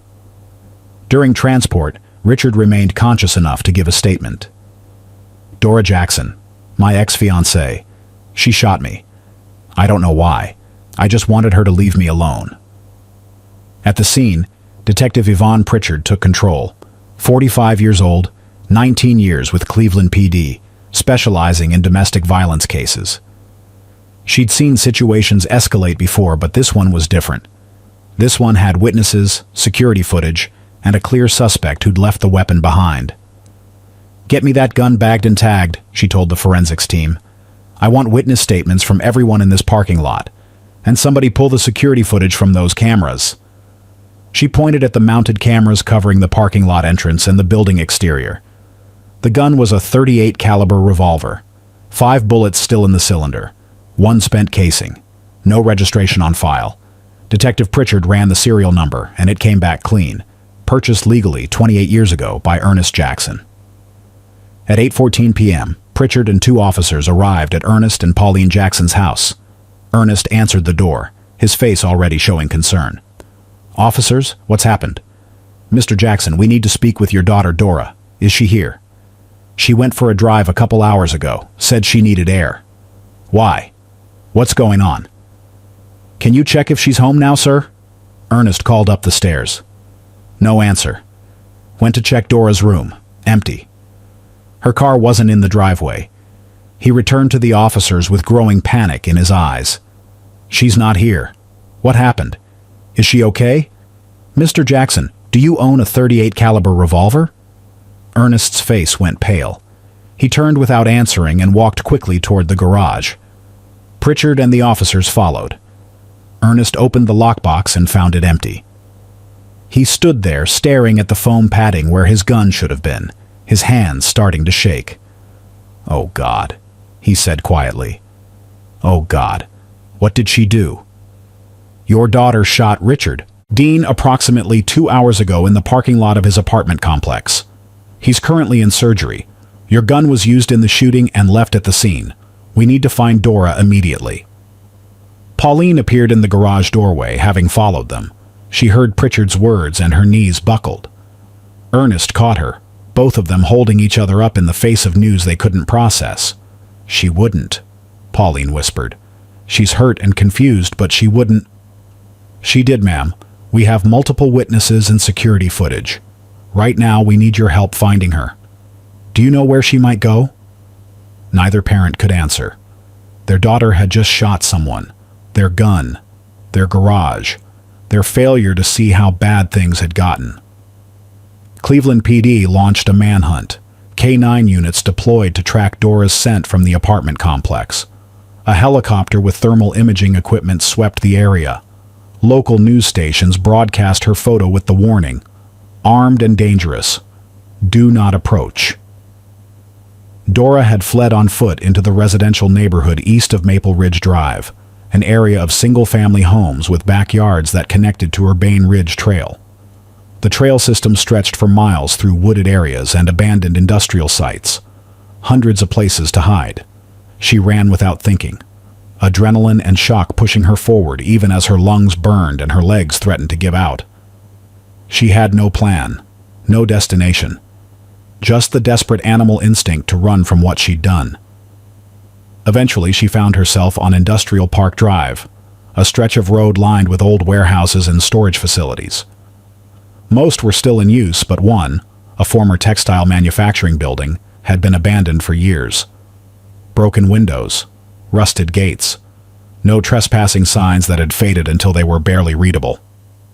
Dora slipped through a gap in the fence and found an unlocked side door. Inside, the building was dark and cold and smelled like mold and decay. Massive empty space where machinery used to sit. Concrete floors covered in debris. Graffiti on the walls. Evidence that homeless people sometimes sheltered here. Old blankets, empty bottles, the remains of small fires. Dora found a corner far from the windows and collapsed. Sat on the cold concrete with her back against the wall. Her whole body was shaking. Her mind couldn't hold on to a single coherent thought. Images kept flashing. Richard falling. Blood. The gun slipping from her hand. Running. But it all felt distant, like she was watching it happen to someone else. Hours passed. Dora sat in the darkness, not moving. Outside, she could hear sirens, helicopters, the manhunt closing in but not yet finding her. She should run. Should keep moving. But her body wouldn't respond. She just sat there, hollow and broken and unable to process the magnitude of what she'd done. Around 4 a.m. on August 20th, a homeless man named Gerald Vines approached the warehouse looking for a place to sleep. He saw Dora sitting in the corner, illuminated by early morning light coming through the broken windows. She was rocking slightly, her lips moving like she was talking to herself, but no sound coming out. Gerald had seen the news, had seen her photo.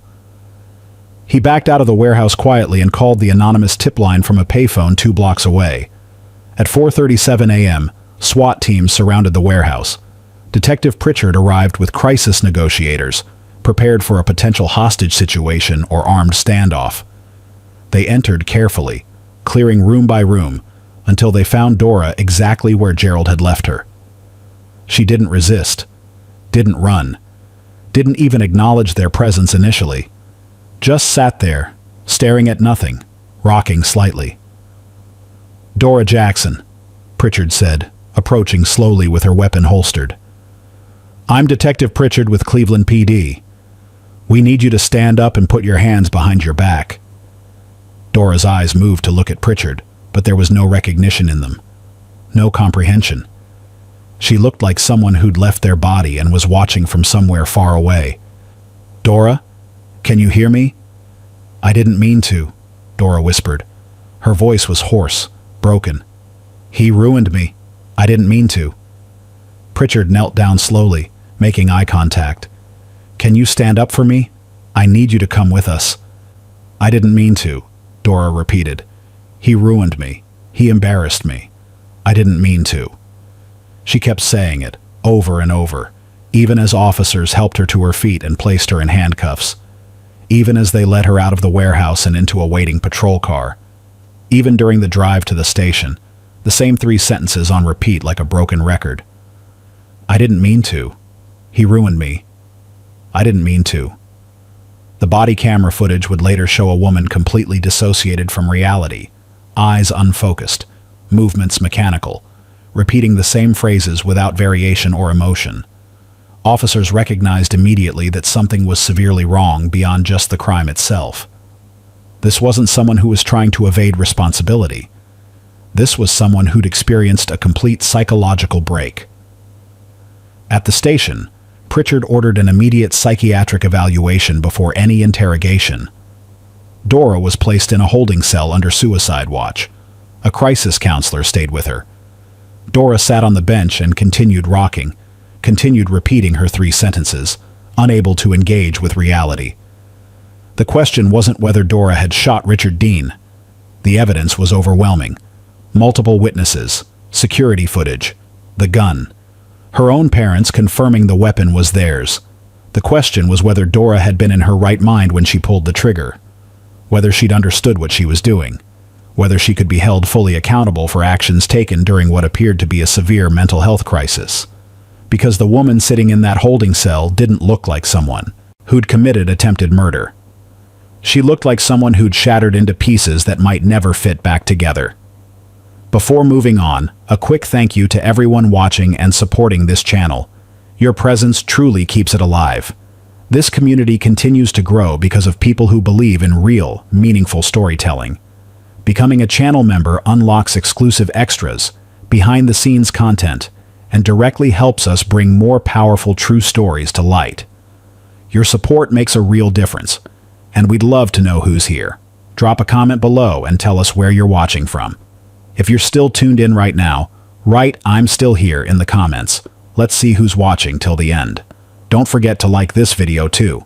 Now, let's continue. Richard Dean survived. The bullet had entered his lower left abdomen, passed through soft tissue, and exited without hitting any major organs. Pure luck. 3 inches to the right and it would have struck his liver or intestines. 3 inches higher and it could have punctured his lung. But somehow, the bullet found the one path through his body that wouldn't kill him. The surgery took 6 hours. Doctors at Tenova Healthcare repaired internal bleeding, checked for damage to surrounding tissue, and stitched him back together. Richard woke up in recovery with his mother Lorraine sitting beside his bed, holding his hand, crying quietly. "She shot me," were his first words. Not a question, just a statement of fact he was still trying to comprehend. "I know, baby. I know. But you're alive. You're going to be okay." Richard would spend a week in the hospital, would need months of physical therapy, would carry a scar for the rest of his life. But he was alive.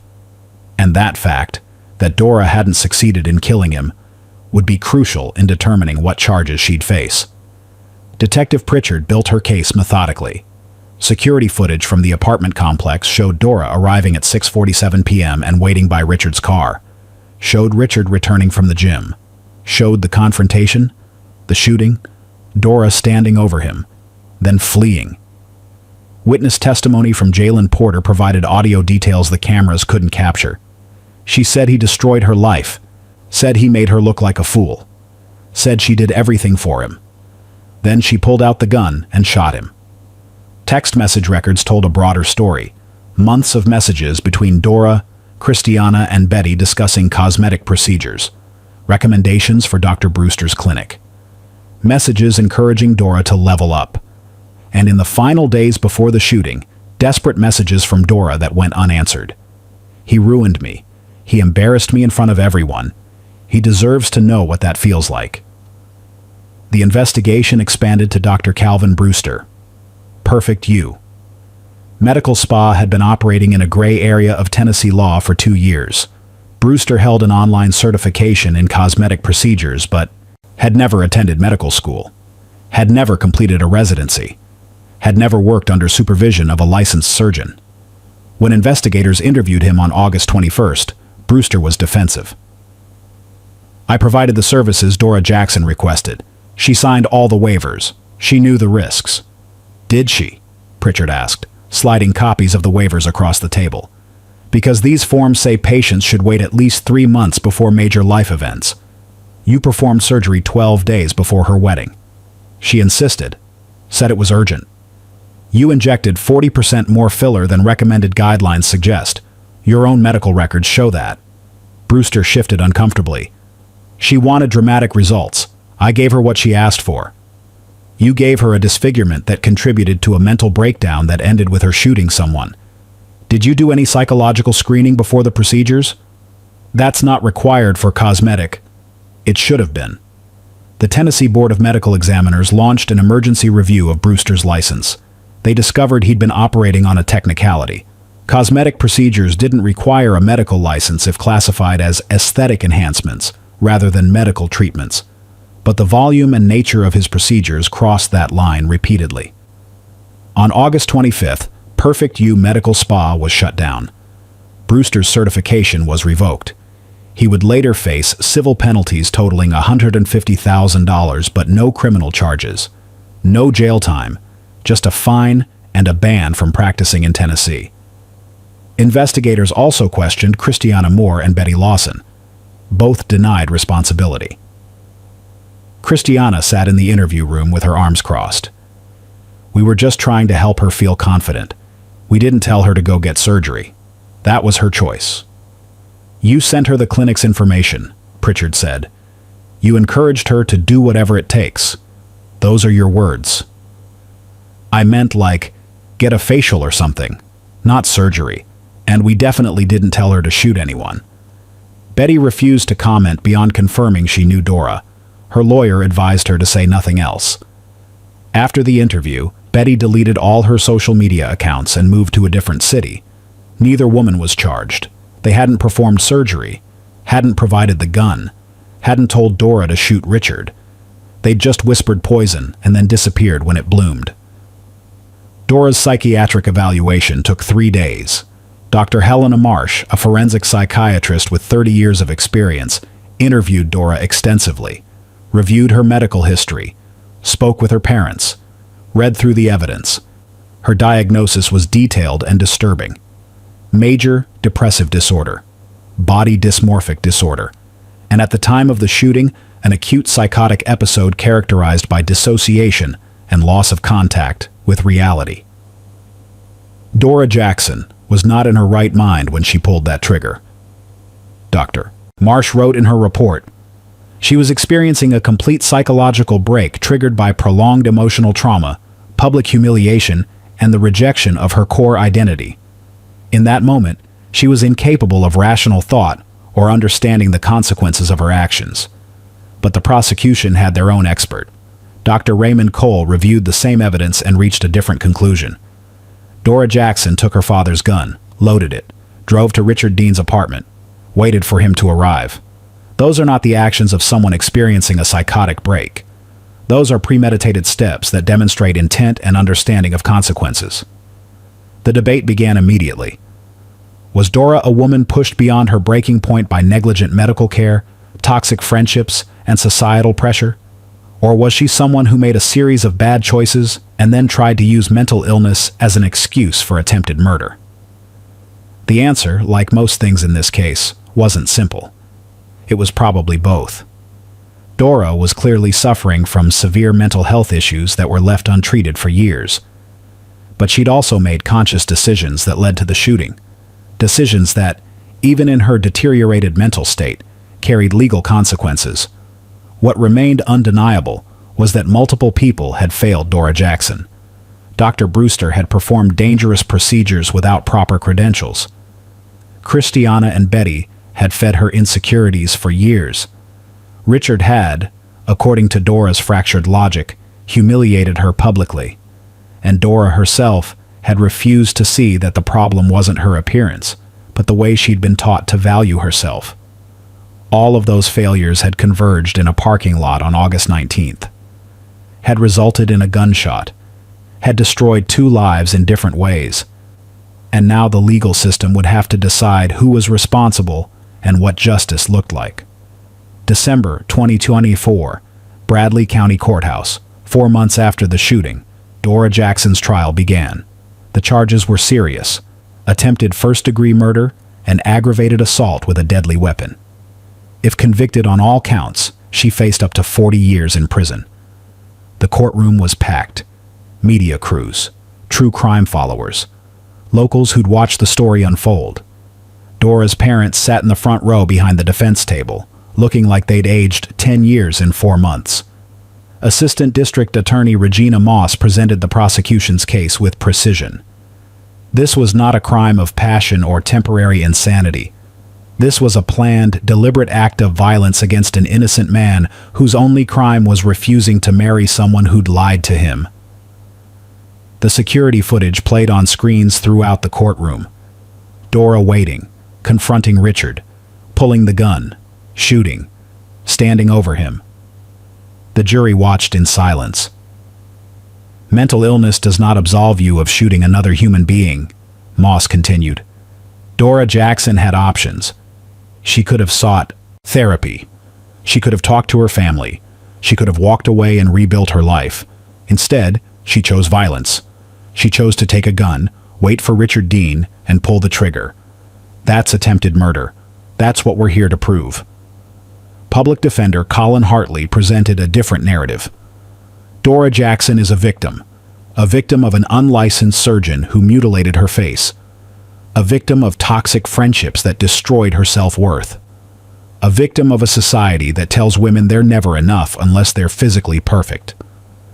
And yes, a victim of her own untreated mental illness that nobody recognized until it was too late. Hartley called Dr. Marsh to testify. She explained dissociative psychosis, explained how trauma can fracture someone's grasp on reality, explained that in the moment Dora pulled that trigger, she genuinely did not understand the permanence or wrongness of what she was doing. But the prosecution's expert, Dr. Cole, countered. Planning requires cognition. Dora Jackson knew where the gun was, knew how to load it, knew where Richard Dean lived, knew to wait for him. Those are not the actions of someone completely divorced from reality, Richard testified. He walked slowly to the witness stand, still recovering from his injuries. He described the shooting, the fear, the betrayal of being shot by someone he'd once loved. "I'm permanently scarred," he said, his voice steady but emotional. "Physically, yes, but also mentally. I have nightmares. I can't trust people the way I used to. I look over my shoulder constantly. What Dora did changed my life forever." When asked if he felt any sympathy for her, Richard paused. "I feel sorry that she was suffering. But feeling sorry doesn't mean what she did was okay. She almost killed me. That's not love. That's not mental illness. That's violence." Dora testified last. She could barely speak through the crying. Her testimony was fractured, hard to follow. She kept saying she didn't remember pulling the trigger, kept saying she just wanted Richard to understand, kept apologizing. "I never meant to hurt him," she sobbed. "I loved him. I just wanted him to see me, to understand what he did to me." "What did he do to you?" Hartley asked gently. "He made me look like a fool. He embarrassed me. Everyone was laughing at me. I just wanted him to know how that felt." The prosecution's cross-examination was brutal. Moss walked Dora through every decision, taking the gun, loading it, driving to the apartment, waiting. "At any point during those actions, did you think, maybe I shouldn't do this?" "I don't remember." "You don't remember? Or you chose not to stop?" "I don't remember." The jury deliberated for 3 days. When they returned, the verdict was unanimous. Guilty on both counts. Attempted first-degree murder. Aggravated assault with a deadly weapon. Dora showed no reaction. Just sat there, staring straight ahead, while her mother sobbed behind her. Sentencing came 2 weeks later. The judge, a woman who'd presided over hundreds of cases, looked at Dora with something that might have been pity. "This is a tragedy for everyone involved, but mental illness cannot be used as a shield for violence. You made choices, Ms. Jackson. Difficult choices, perhaps.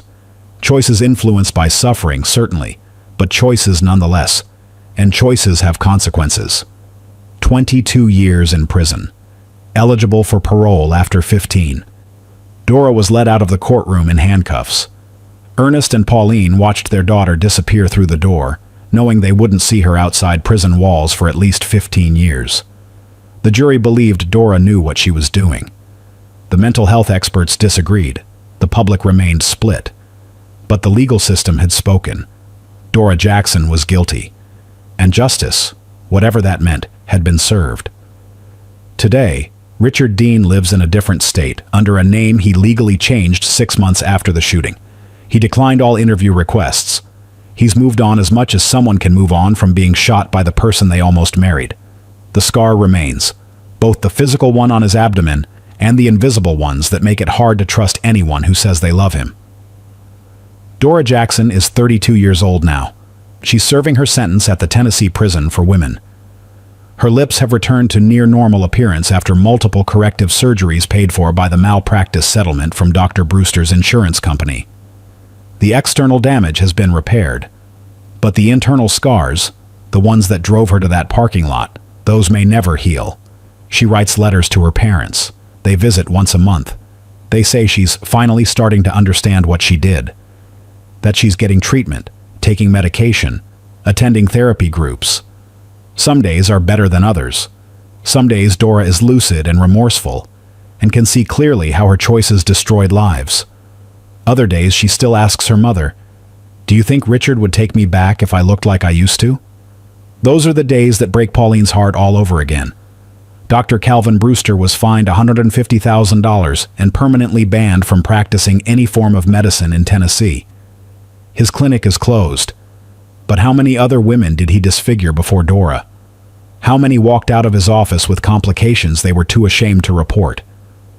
The medical board is still investigating, still finding victims, still trying to calculate the full extent of the damage one unqualified man with a clinic and an Instagram page managed to cause. Christiana Moore and Betty Lawson were never charged with anything. You can't charge someone for being a bad friend, can't arrest someone for making toxic suggestions. They've both deleted their social media accounts, both moved to different cities, both declined to speak publicly about what happened. They live their lives knowing they played a role in Dora's destruction, but facing no legal consequences for it. Ernest and Pauline Jackson visit their daughter every month.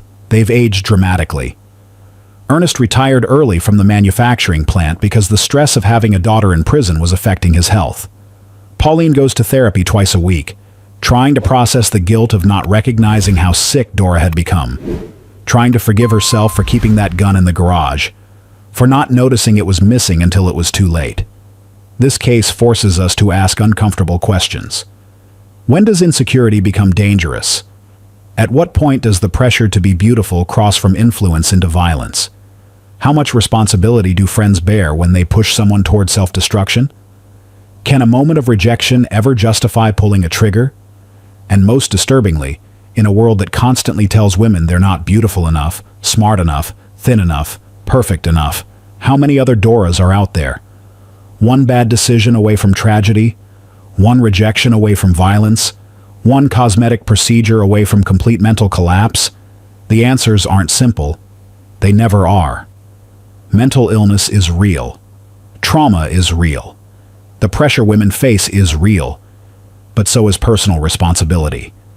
So is the choice to pick up a gun. So is the reality that feeling hurt doesn't give anyone the right to hurt others. Beauty standards didn't just change Dora Jackson's face. They changed her entire life. They ended the life Richard Dean knew. They destroyed families. They revealed how fragile the line is between wanting to be loved and being willing to destroy for it. All because of 2 weeks, one surgery, one rejection that should never have ended in blood. If you made it this far, you're part of a community that isn't afraid to ask the hard questions. We don't just cover true crime here. We uncover the why behind the what, the psychology, the breakdown, the moments where everything falls apart. Subscribe if you want more deep dive investigations like this one. Hit the bell so you never miss when we drop the next case. And drop a comment below. Do you think Dora deserved 22 years? Or was she a victim of something bigger? Let's talk about it. Because these conversations, they matter. We'll see you in the next investigation.